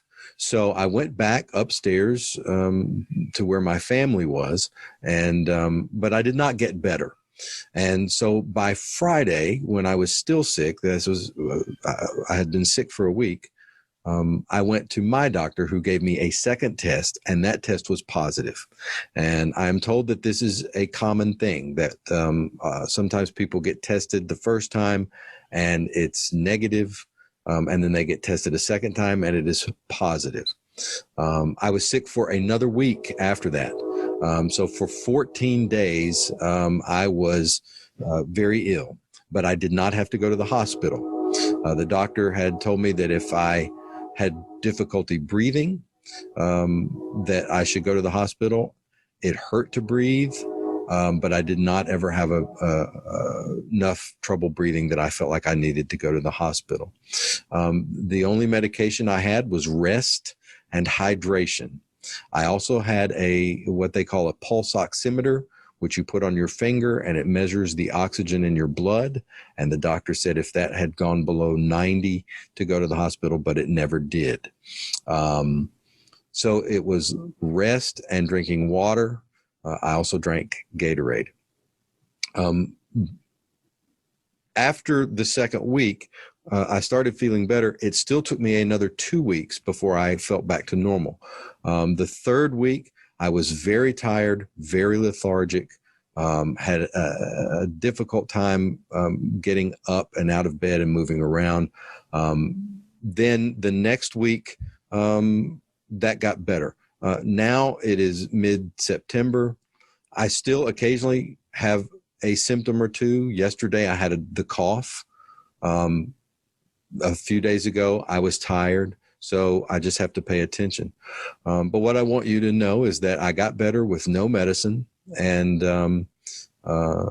just the support of my family and congregation. I also want you to know that those 3 days that I thought I was negative, I was with my family. I was in the same bed as my wife and in the same car as my wife, and I was at the dinner table with my children, and none of them got sick. So we don't know why, but we are thankful to God that they did not get sick. So they were in the same household as me, but did not come down with the disease. So I would encourage you to not ostracize people who have the disease, because it is possible to be near people and not get sick. This doesn't mean we shouldn't take precautions, however, and it is important that we do take those precautions. But sometimes even with the best precautions, we can still get sick. So I hope this helps you. in your understanding of what can happen if you get the coronavirus. I am back to full strength just about now, except for the occasional symptom here and there. And my wife and children never got sick.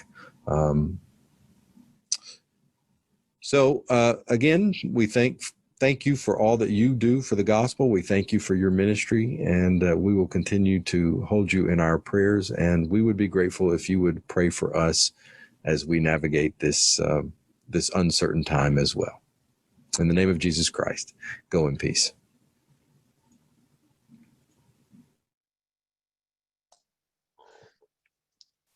Now we will receive some of your questions. We've been getting some questions in the chat, and if you have questions to ask, please add them as well. Maintenant, nous allons répondre à quelques questions que vous avez posées sur le Converse ou chat. Before we go into that, I want to introduce our two interpreters. We are very blessed today to have two excellent interpreters, Dr. Ngoy Joel Nshiso and his daughter, Dina Nshiso. And there's some details on the screen at the moment about them so that you can see who they are.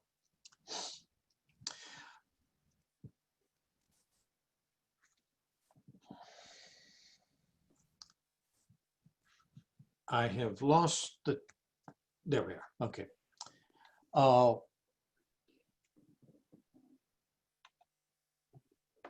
Woody Collins tells us that there has been at least one case of Ebola in the Kasai area, near the Weibo area. Dr. Ngoy?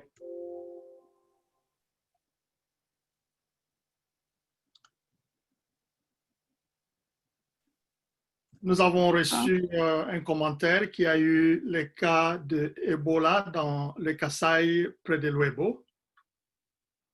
Okay, thank you. Bill Rule asked Larry. Bill, do you want to ask your question? Well, let's see. Which question are we talking about? I did ask one question. Can you hear me? Yeah, yes, we're hearing you. What do people fear more in the Congo, COVID-19 itself or the economic disruption that results from the lockdowns? La traduction? OK. Et qu'est-ce que les gens craignent plus au Congo? Est-ce que c'est la COVID-19 elle-même ou le dérangement économique? Quelle cause? I think that was for Larry Streichley. So can you hear me? Yes. This question really needs to go to a Congolese. Cette question devrait aller chez un Congolais. My impression is that at this point, Congolese aren't that frightened by COVID. You know, they see that it wasn't that disruptive or contagious in their area, so they are. Or do you need to translate? Oui. Non, je peux le faire. À ce point ici, mon impression, c'est que les Congolais ne craignent pas vraiment la maladie, surtout qu'ils ont vu le déroulement, comment ça s'est passé pendant l'épidémie. So, but probably at the beginning, they were more afraid of the disease, but now they're more concerned about the economic impact that it's having. Certainement, au début, ils étaient concernés, ils étaient préoccupés de la maladie, mais maintenant, c'est plus le dérangement, l'instabilité économique que ça a créé.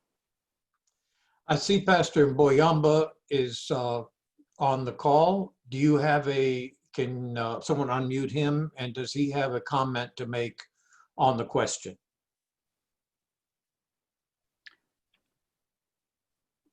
Je vois que... Je vois que le pasteur Buyambo est avec nous en ligne.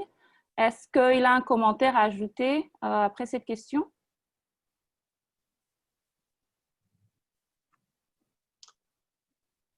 He needs to unmute himself. Est-ce que quelqu'un peut le donner le micro? Merci. Pastor Boyamba, si vous pouvez mettre votre micro en marche.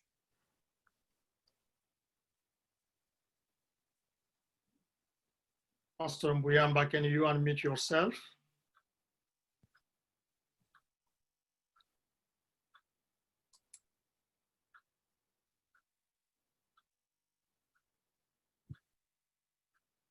Dr. Serge Makolo, est-ce que vous pouvez répondre à la question posée? Dr. Makolo, pouvez-vous répondre Dr. Makolo, can you answer to José's question?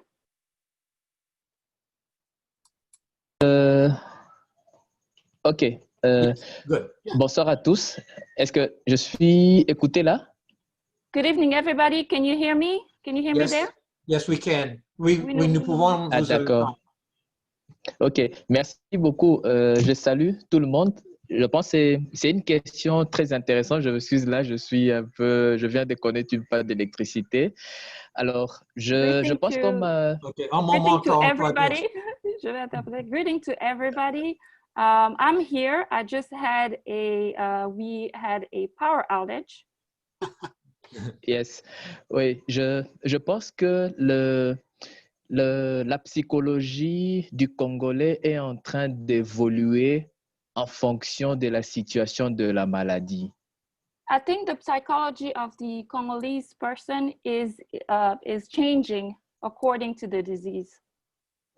Au début, c'était beaucoup plus la crainte de la maladie associée aux problèmes économiques, aux problèmes financiers. In the beginning, they were more fearful of the disease associating to the financial problems. Mais pour le moment, comme l'a si bien décrit les présentateurs, je pense à Dr. Larry Strashley, avec l'évolution de l'épidémie qui est en train de baisser par rapport au nombre de cas et de décès. As I think the presenter, Dr. Larry, said it very well, with the evolution of the disease and as the infection cases are decreasing.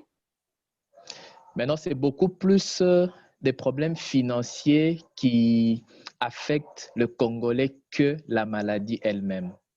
Now it's more of the financial problems that are affecting the Congolese himself or herself, that they are more worried about than the disease itself. Et c'est un peu ça la situation, mais aussi l'attitude varie selon la région où on se trouve. So that's a little bit of the situation right now, but the attitude also varies according to the region where we found ourselves. Par exemple, dans notre province, depuis 2 jours, for example, in our province, 2 days, it's been 2 days or 2 days ago.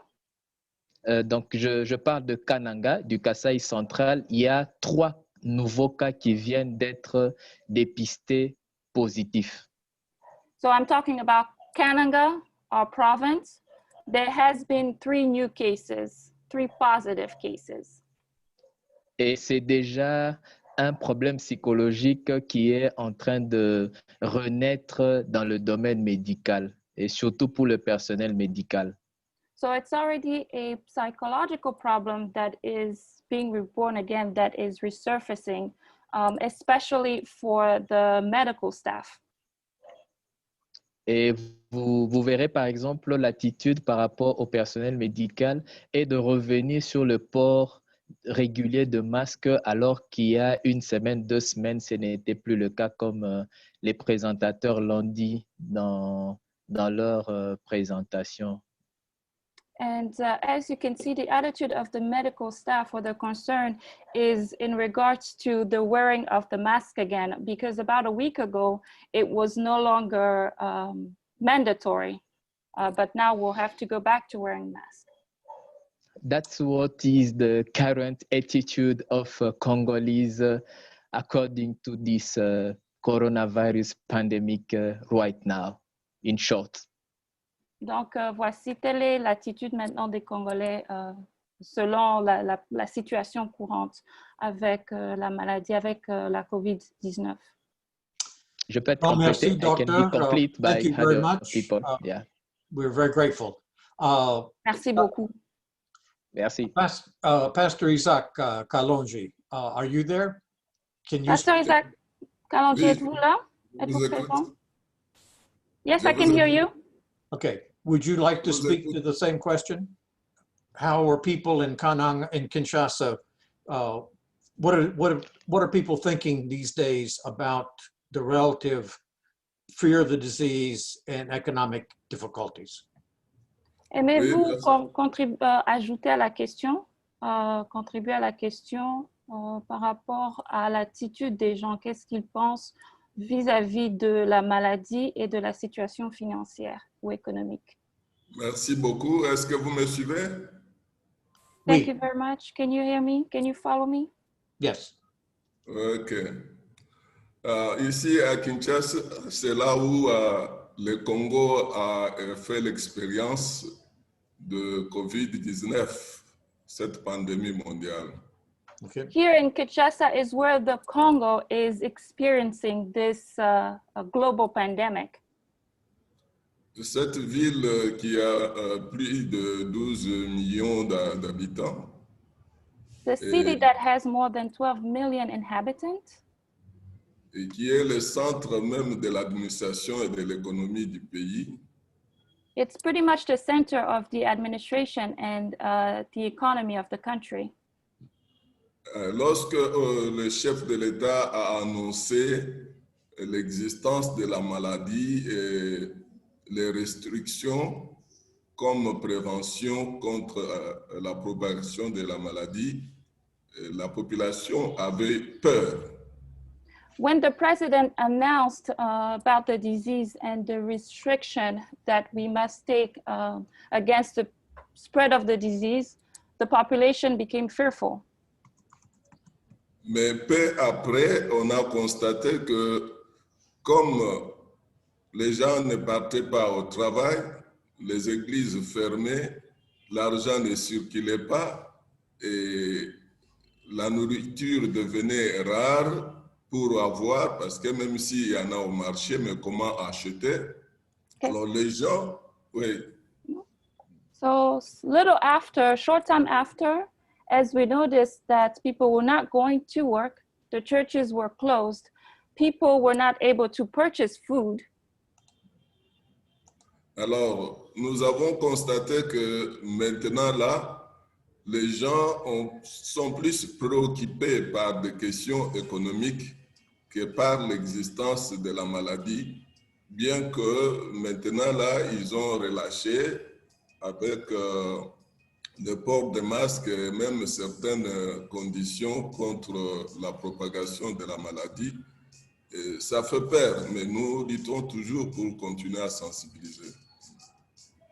Okay, and now we have noticed that people have more questions about the economy than the disease itself, even though now we have less restriction regarding wearing of masks. And docteur, pouvez-vous compléter le reste, redire le reste de la phrase? Nous continuons à sensibiliser pour que les gens ne tombent pas dans la distraction et avec le risque de faire grandir la possibilité de contamination. So we continue to mobilize the population to avoid distraction with the risk of having the disease come back again. Merci. Thank you very much. Merci beaucoup. Nous passons à une question de Herb and Randy Long. We have a question now from Herb and Randy Long. If they would ask their question, please. Herbert, pouvez-vous poser votre question? Okay, can you hear me? Yes, we hear you. Okay, good morning, everybody from California. Bonjour tout le monde de Californie. Salut de la Californie. Yes. I'm curious about the issue of, let's say, food security. I know the UN recently identified the DRC as one of 4 countries that are facing famine. And so just, what is the situation regarding food security? How is it affecting the health of the people? What steps are being taken by the country to help address this issue? OK, ma question est concernant la sécurité des choses à manger, la sécurité de la nourriture. Le Congo est l'un des 4 pays qui fait face maintenant à la famine. Quelles sont les décisions ou les procédures qui sont mises en place pour combattre ce problème? Nous allons commencer avec le docteur Serge. S'il a quelque chose à dire, we'll ask Dr. Serge to respond first. Je vais demander à Dr. Serge de commencer s'il a quelques réponses. Can you hear me? Yes, oui. OK, d'accord, merci. Je pense que la pandémie à coronavirus est venue aggraver la situation alimentaire au Congo. I believe that the pandemic made the situation regarding food security worse in the Congo. Déjà avant la pandémie à coronavirus, beaucoup d'organisations non gouvernementales ont mis du paquet pour réduire sensiblement la prévalence de la malnutrition au Congo. Before the pandemic, many ONGs, many NGOs, brought fundings to relieve the food security issue or the famine issues in the Congo. Et on était loin d'atteindre plus de 50% de la population qui pouvait bénéficier non seulement de l'alimentation, mais aussi de la sécurité alimentaire. And we were far from reaching 50% of the population who were able to benefit from food security. Et le problème s'est situé et continue à se situer à 4 niveaux. The problem is and continue to be at 4 levels. Le premier niveau, c'est le niveau de sélection de l'aliment à consommer. The first level is the selection of the food to eat. Quelle est la composition d'aliments qui doit être équilibrée? C'est le premier niveau. Et le deuxième niveau, c'est par rapport à l'approvisionnement de ces aliments vers la population qui doit les consommer. Pardon, pouvez-vous répéter le deuxième niveau? Le deuxième niveau, c'est par rapport à l'approvisionnement, c'est les défis logistiques. Okay. The second level, so to complete the first level is, first we're worrying about the composition of the food balance. The second level is the logistic challenge. Logistics challenge. It's the logistic challenge. And the supply, the limited supply to the population. Oui. Et le troisième niveau, c'est la distribution. Comment on peut distribuer ces aliments de façon sécurisée à la population? The third level is the distribution. So how can we safely distribute the food to the population?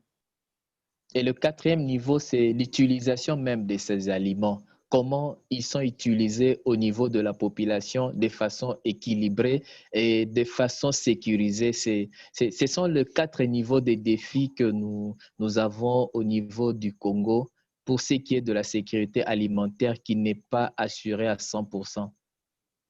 The fourth level is utilization. So pretty much, how does the population can use the food safely? So those are the 4 levels of food security that the Congo faces. Mais ce qu'il faut dire, c'est qu'il y a de plus en plus des améliorations par rapport à l'appui de plusieurs ONG. Je prendrai par exemple les organisations du système des Nations Unies. Okay. So one point to notice is we're getting better. The NGOs are getting better with the support. So I will provide an example with the United Nations. Et nous prenons aussi l'appui non moindre de IMA, de IMA. And we also take support from the IMA. Et aussi d'autres organisations qui participent aux activités telles que le jardinage. Et on l'a même présenté dans les exposés précédents. And also other organizations that support areas such as gardening. We even mentioned it during the presentation. Et en résumé, je dirais que the food security is a big challenge. And with the COVID-19, a big challenge to overcome. En résumé, nous pouvons dire que la sécurité alimentaire est le plus grand problème, surtout en cette période de COVID-19. Thank you. OK. Thank you very much. Merci beaucoup. Est-ce que Larry Streshley a quelque chose bref à ajouter? I'm going to ask Larry to add a brief word from the position in Kinshasa. I agree with Serge that the food security issues in Congo actually go way beyond just the COVID-19 situation. Wait. Je suis d'accord avec Serge pour confirmer que la sécurité alimentaire va au-delà de la situation de COVID-19. For about 5 years or more, Congo has been at one of the highest levels of malnutrition around the world. And that's just chronic problems of their choice of foods for children and the distribution of that food. Il y a environ 5 ans, le Congo était déjà sur la liste de pays avec un problème sérieux de sécurité alimentaire, la malnutrition des enfants, très prononcée. I would say that what COVID has done is hit places like Kinshasa where food could not get in for a while because of the restrictions of movement and the fact that many of the organizations that do the movement of these foods had key expat personnel that fled the country when COVID came. La situation avec Kinshasa, par exemple, où il y a eu un grand problème d'approvisionnement en aliments, surtout avec le départ des étrangers qui étaient en charge des approvisionnements de produits alimentaires. And it's noticeable in the grocery stores and probably in the markets as well that just some foods aren't coming through and others are. C'est très facile à remarquer que, par exemple, dans les alimentations, certains produits arrivent, malheureusement, d'autres pas. Thank you, Larry. Merci beaucoup. Jeff Boyd, do you want to make your point about PRODEC? Jeff, est-ce que vous voulez ajouter? Yes. It's just to say that, talking about the food security situation and organizations that are working on that, PRODEC, which is a project for the development in the Kasai, is one of them that is working with farming associations and groups to be able to help improve agricultural production. They have been receiving grants from Presbyterian Hunger Program, Presbyterian Disaster Assistance, and from gifts from congregations as well. Jeff, so it's, Jeff, that was too long for me to translate. Oh. Can you please go slowly? sorry. PRODEC, the program for the development in the Kasais, based out of Quebec et Mwenga, is one of the organizations. PRODEC, le programme de développement dans les Kasai, qui est proche de close to where? Kabeya-Kamwanga est l'un des programmes de développement dans ce cadre de sécurité alimentaire. Yes, sir. It's a program related to the Presbyterian community of Congo, the CPC. Ce programme est rattaché à la CPK. CPC. CPC. And are working with farming associations to increase production, agricultural production, and to replicate, to create new, multiply seed production. Ce programme travaille en collaboration avec le fermier pour augmenter les capacités de production. And they used to work mostly in the East Kasai, but now are also working in the West Kasai. Ils travaillent généralement à l'est du Kasai, mais maintenant ils travaillent aussi à l'ouest. Thank you. They're one of the implementing agencies that works with IMA World Health, with Larry and Inga especially. C'est aussi une des organisations qui travaille en collaboration avec une organisation internationale.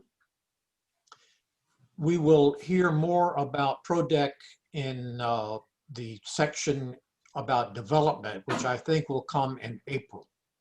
Nous aurons à entendre beaucoup plus de PRODEC dans les sessions suivantes qui aura lieu en avril. Thank you. Going to ask Bob Irish to ask his question now. Bob, nous vous demandons maintenant de poser votre question. Yes, this is probably a question for the pastors, Pastor Boyamba or Pastor Kalonji. I was curious, in Kinshasa, what kind of creative practices did the churches implement to maintain fellowship among their members during the height of the COVID-19 crisis back in June and July? Did they do things like outdoor services or have small group meetings, or what other types of practices did the churches do to maintain fellowship? Cette question est probablement pour Pasteur Isaac Kalonji et Serge, les autres. Qu'est-ce que l'Église a fait pendant la période tense de COVID aux environs du mois de juin pour garder la communion fraternelle? Okay, we will begin with Pastor Boyamba and then hear from Pastor Kalonji Isaac. Nous commençons avec Pasteur Mbuyamba et nous passerons la parole après à Pasteur Isaac. Je ne sais pas si mon micro passe déjà. Oui, allô? Bonjour tout le monde. Pendant la Good morning, everybody. L'Église chez nous au Kasai, pendant tout le temps de confinement, a cherché de nouvelles méthodes pour garder la communion avec les fidèles. The church here in Kasai, during this entire time of confinement, we try to find strategies to keep in fellowship with our members. Et tout le temps, depuis le mois d'avril, nous avons résolu d'organiser le culte à la radio. We resolved to, since April, we resolved to diffuse or broadcast the church services through radio. Chaque dimanche, on faisait un culte dominical d'1 heure. And every Sunday, we had a Sunday service for 1 hour. Qui avait l'objectif de sensibiliser les gens pour respecter les mesures de barrière pour éviter le COVID-19 et aussi pour prêcher la parole de Dieu. And the objective of the Sunday service was first to mobilize people and educate them regarding social distancing and preventive measures, and then share the word of God. Les familles, les membres dans les familles suivaient ce service dans les maisons, les parents et les enfants. And family members, they would follow the service at home, parents and children. Pour prendre la Sainte Seine, comme il était difficile, le temple était fermé. So regarding Holy Communion, since the church was closed, nous avons inventé un système de célébrer la Sainte Seine dans une salle de classe, par exemple, le pasteur seul avec un ancien. and we came up with a way to celebrate Holy Communion in a classroom, and that was the pastor with an elder. Et on informait les fidèles de venir un à un, chaque personne entrait à tour de rôle et prenait la communion. So a church member would go one by one, take turn to receive Holy Communion. C'était très encourageant parce que dans cette période où presque beaucoup de gens avaient peur, mais les services dominicaux que nous faisions, avec le message que nous passions en tant qu'Église, avaient encouragé beaucoup de gens pour garder leur foi et la confiance en Dieu, malgré la maladie, tout en respectant les mesures barrières. So it was very encouraging because this time of when everybody were fearful, we use our Sunday services to encourage people so that they can keep their faith in God and their trust in God. Merci beaucoup. Thank you. Thank you very much. Merci beaucoup, Pasteur. Pasteur Isaac Kalonji, est-ce que vous avez quelque chose à ajouter? Pastor Kalonji, Oui. you want to add anything? Oui, nous pouvons ajouter quelque chose. Est-ce que vous me suivez? Yes, Oui, we can add allez-y. something. Can you guys follow me? OK. Si vous me suivez, alors je vais compléter à ce que Pasteur Mbuyamba venait de dire. If you're able to hear me, I will complete what was just mentioned. Effectivement, pendant cette période de confinement, à partir du mois de mars jusqu'à tard le mois d'août, notre Église était organisée pour encadrer les fidèles dans leur foi et dans la communion fraternelle. So indeed, during this time, this period, mainly from March to August, our church was engaged in continue to cultivate the faith among its members. Nous avons encouragé le culte dans la famille, que chaque famille puisse se réunir et prier le Seigneur tous les dimanches et même pendant la semaine. We encourage a family to have services among them in the household during Sunday and also on Sunday and also during the week. Nous avons aussi créé des groupes en utilisant les réseaux sociaux, le WhatsApp et le Facebook. We also created groups using social media. We use WhatsApp and Facebook. Et nous avons trouvé que ça a eu de l'impact.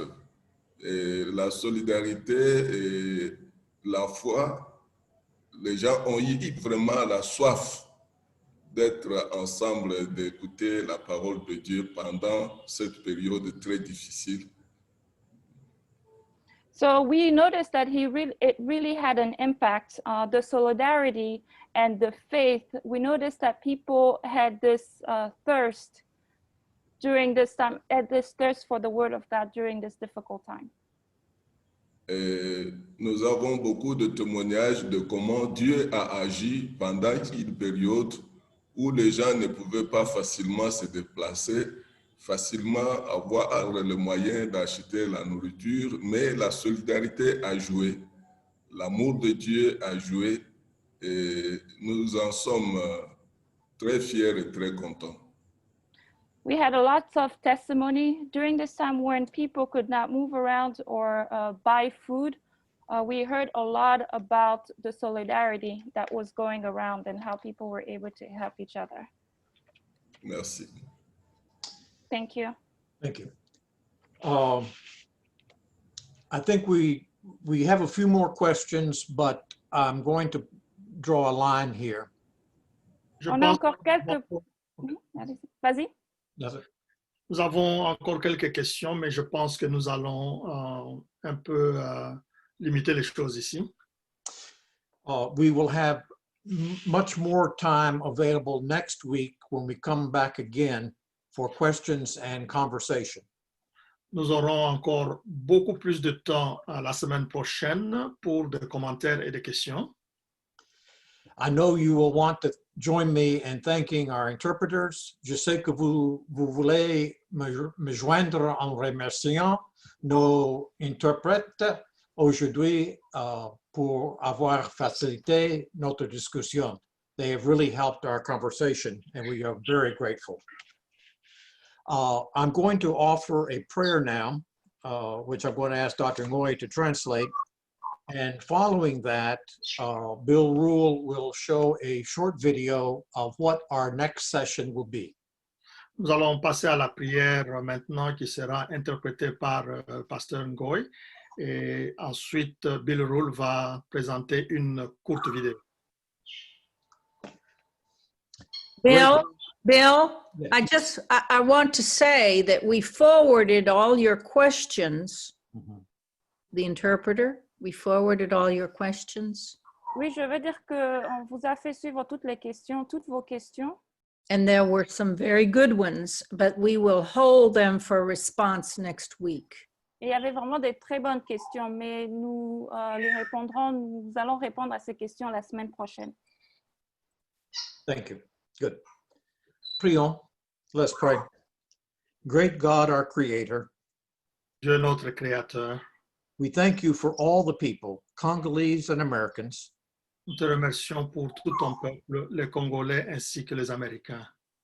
who have ministered so well to all of your children, Nous avons annoncé ton évangile de la très bonne manière à tes enfants in Congo and around the world. au Congo et à travers le monde.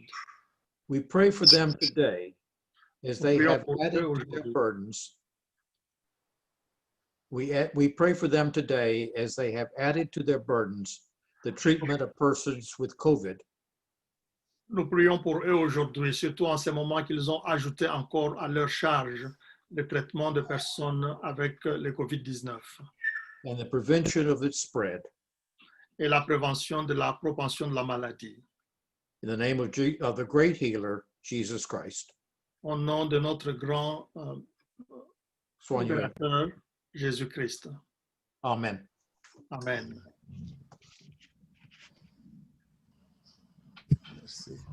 Next Saturday, we'll be pleased to present a session featuring the impact of racism, tribalism, discrimination, bigotry, and American paternalism on the healthcare systems in Congo and in the United States. The session next week will conclude with reflections on the future challenges and opportunities in a post-COVID-19 world. You won't want to miss these presentations. We'll be using the same link to Zoom that we use today. La semaine prochaine, les samedis 10 octobre, à cette même date, nous présenterons la deuxième session sur les soins de santé à l'époque du Covid, ainsi qu'une période plus longue de questions et réponses.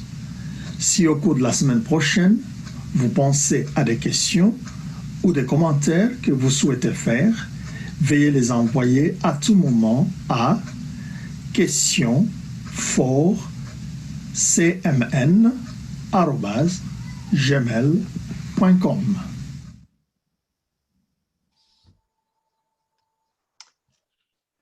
And now, if there are people who want to stay around for a few minutes, Et s'il y a des gens qui veulent encore rester pendant quelques minutes, we will open the microphones so that you can talk to one another. donc les microphones seront disponibles pour parler entre nous. Thank you for being with us today. Merci d'avoir été avec nous ce soir. Because we've learned to savor the moments after seasons. They never tasted this. Hello, Dr. Serge. Are you there? Yes. Yes. It's good. Yeah. It's good to see you. Well, Yeah. Pleased to see you also. Oh, Kran. Anne. Yes. Hi, Dr. Serge. Nice to see you. And Pastor Mboyamba. You too. Everybody. Pastor Bayamba. Mboyamba and Yeah. Dr. My Makambo. friend Woody. Nice to see you all. Yes. Yeah. And my greetings for Kathy and Don Johnstone.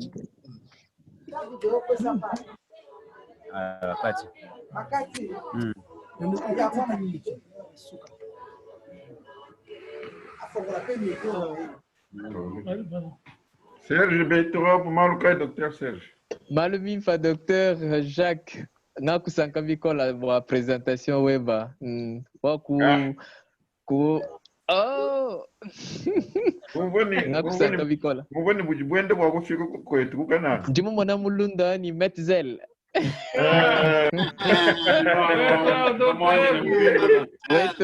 Daniel. Matu, bye.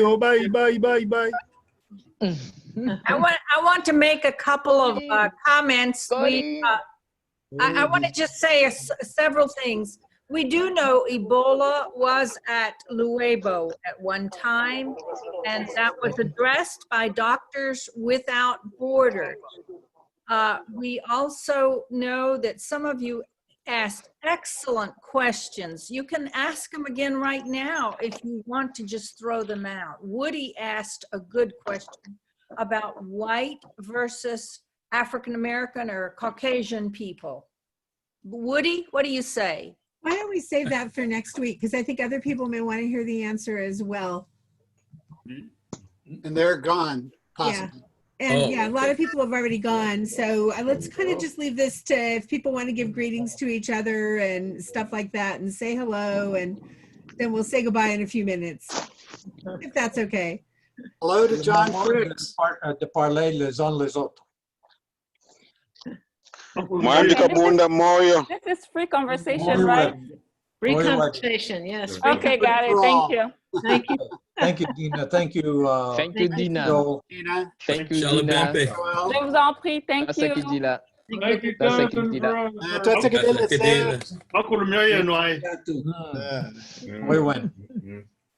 I don't speak Chiluba. Yeah, Dina, wait to Dina, wait to Abu, that's all. Kenam long is in a chilubato.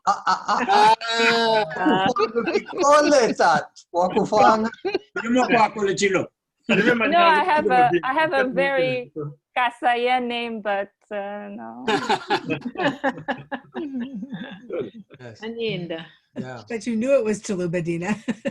Oh, yes, definitely. There you go. Dr. Serge, where would you question? Meme njiku kananga mpinjo, bwa mpinjo njiku kananga. Même vumulo kukana misango ya bo, nyipa vumulo kutega mujumwa maison de la Bible. He's asking Dr. Serge, where are you right now? And then Dr. Joel is remembering when he was there. Yeah, but I don't know. It was when Jibakayu. Okay. Dr. Joel says not for a long time has he been there.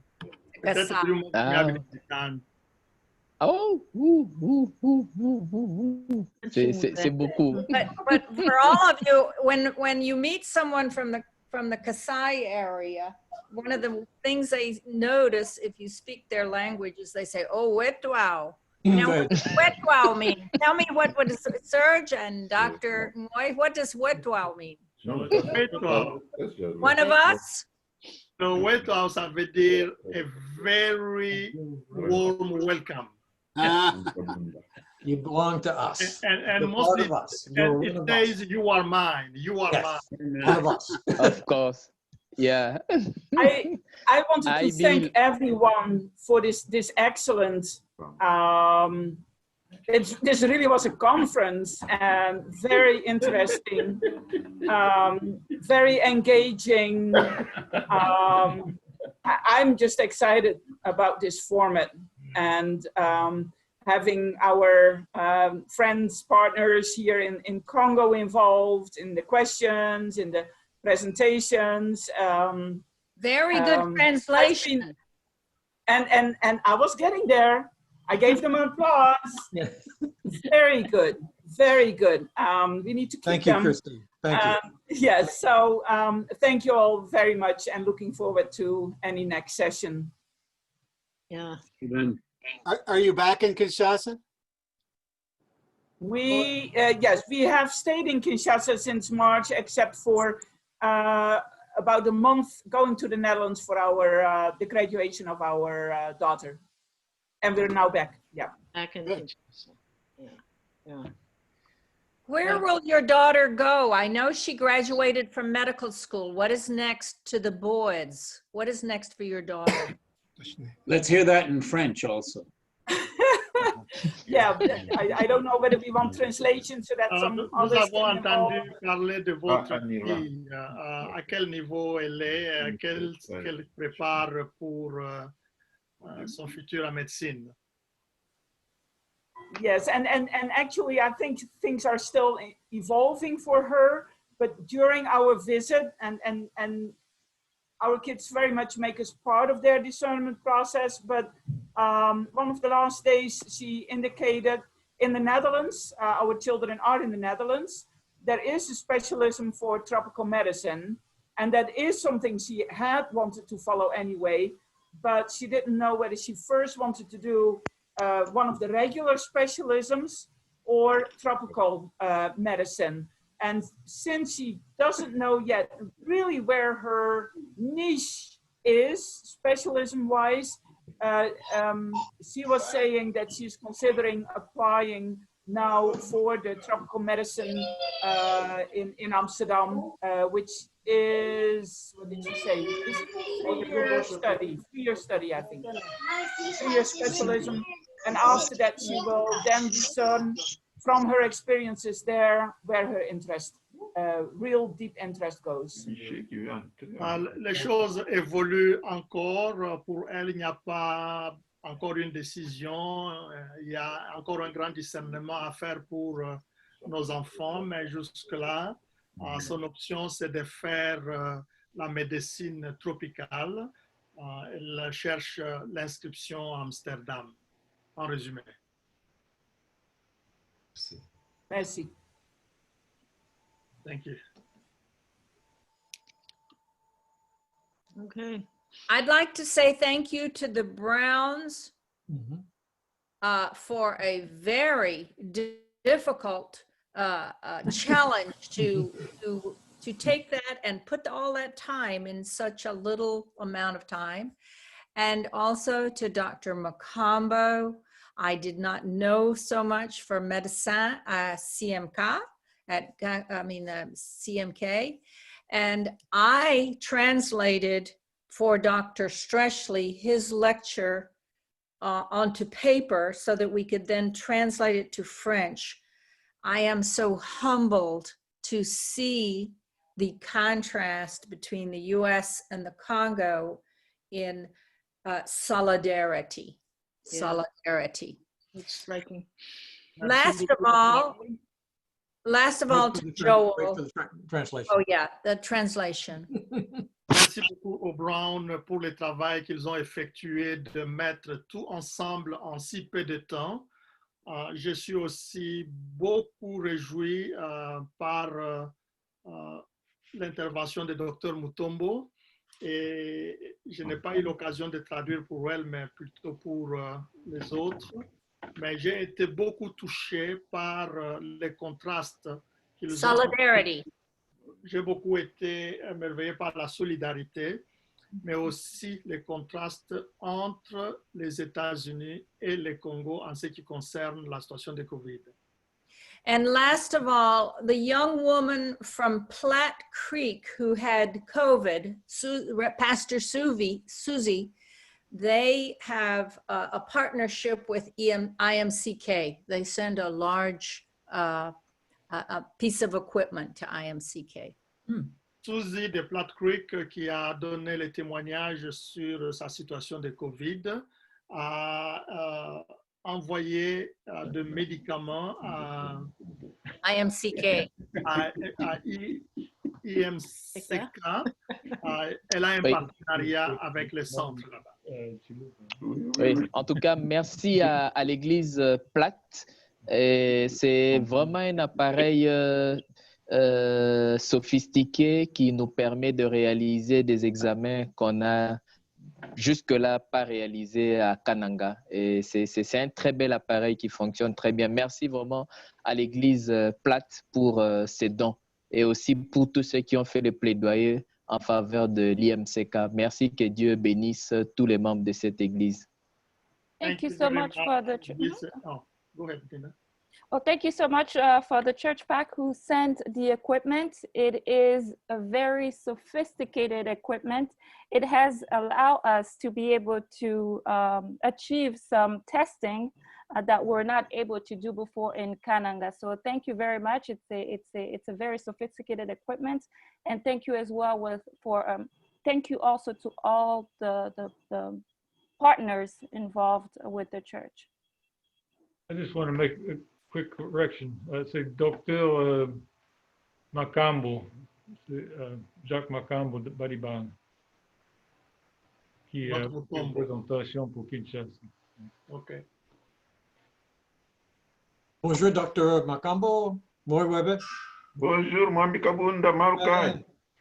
Malamin, toi, ça, que nous te l'homme zambi, bon, nous, ne, moi, ne, quoi, avec Kabiri.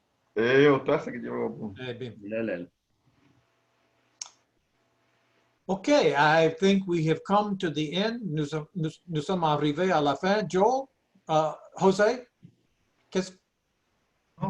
No, okay, you say goodbye. Okay, il dit bon, au revoir. Au revoir à tout le monde et à la semaine prochaine à la même heure. Okay, next week, same time, same place. Thank you. Thank you. Thank you. Goodbye, everybody. Hi, Kathy. Thank you, Jonathan. And Don. Yeah. Chuck Cannon on you. Hey, John, my brother John over there. Yeah. Hey. Chuck Cannon, Jonathan. Hey, Daniel, how are you doing? Dr. Macombo, boy. Oi, Tato. Di, bebê. Santo pouco, mano. Moyo kebidi pastor boy amba. Moyo kebidi. Moyo to asikidila mujumu enu muimpe. Tasikidila. Buka chiwanji uri nkwachi chipin pepe mene. Aha. Yo tana. We Jonathan meme. Yo nyumanye. No hay bien, no hay shall be pen. Ayo. Blessings to all. Hey, John. Ruth. Chris, hello, welcome. John's daughter. Okay. I think we can shut it down. All right. Año.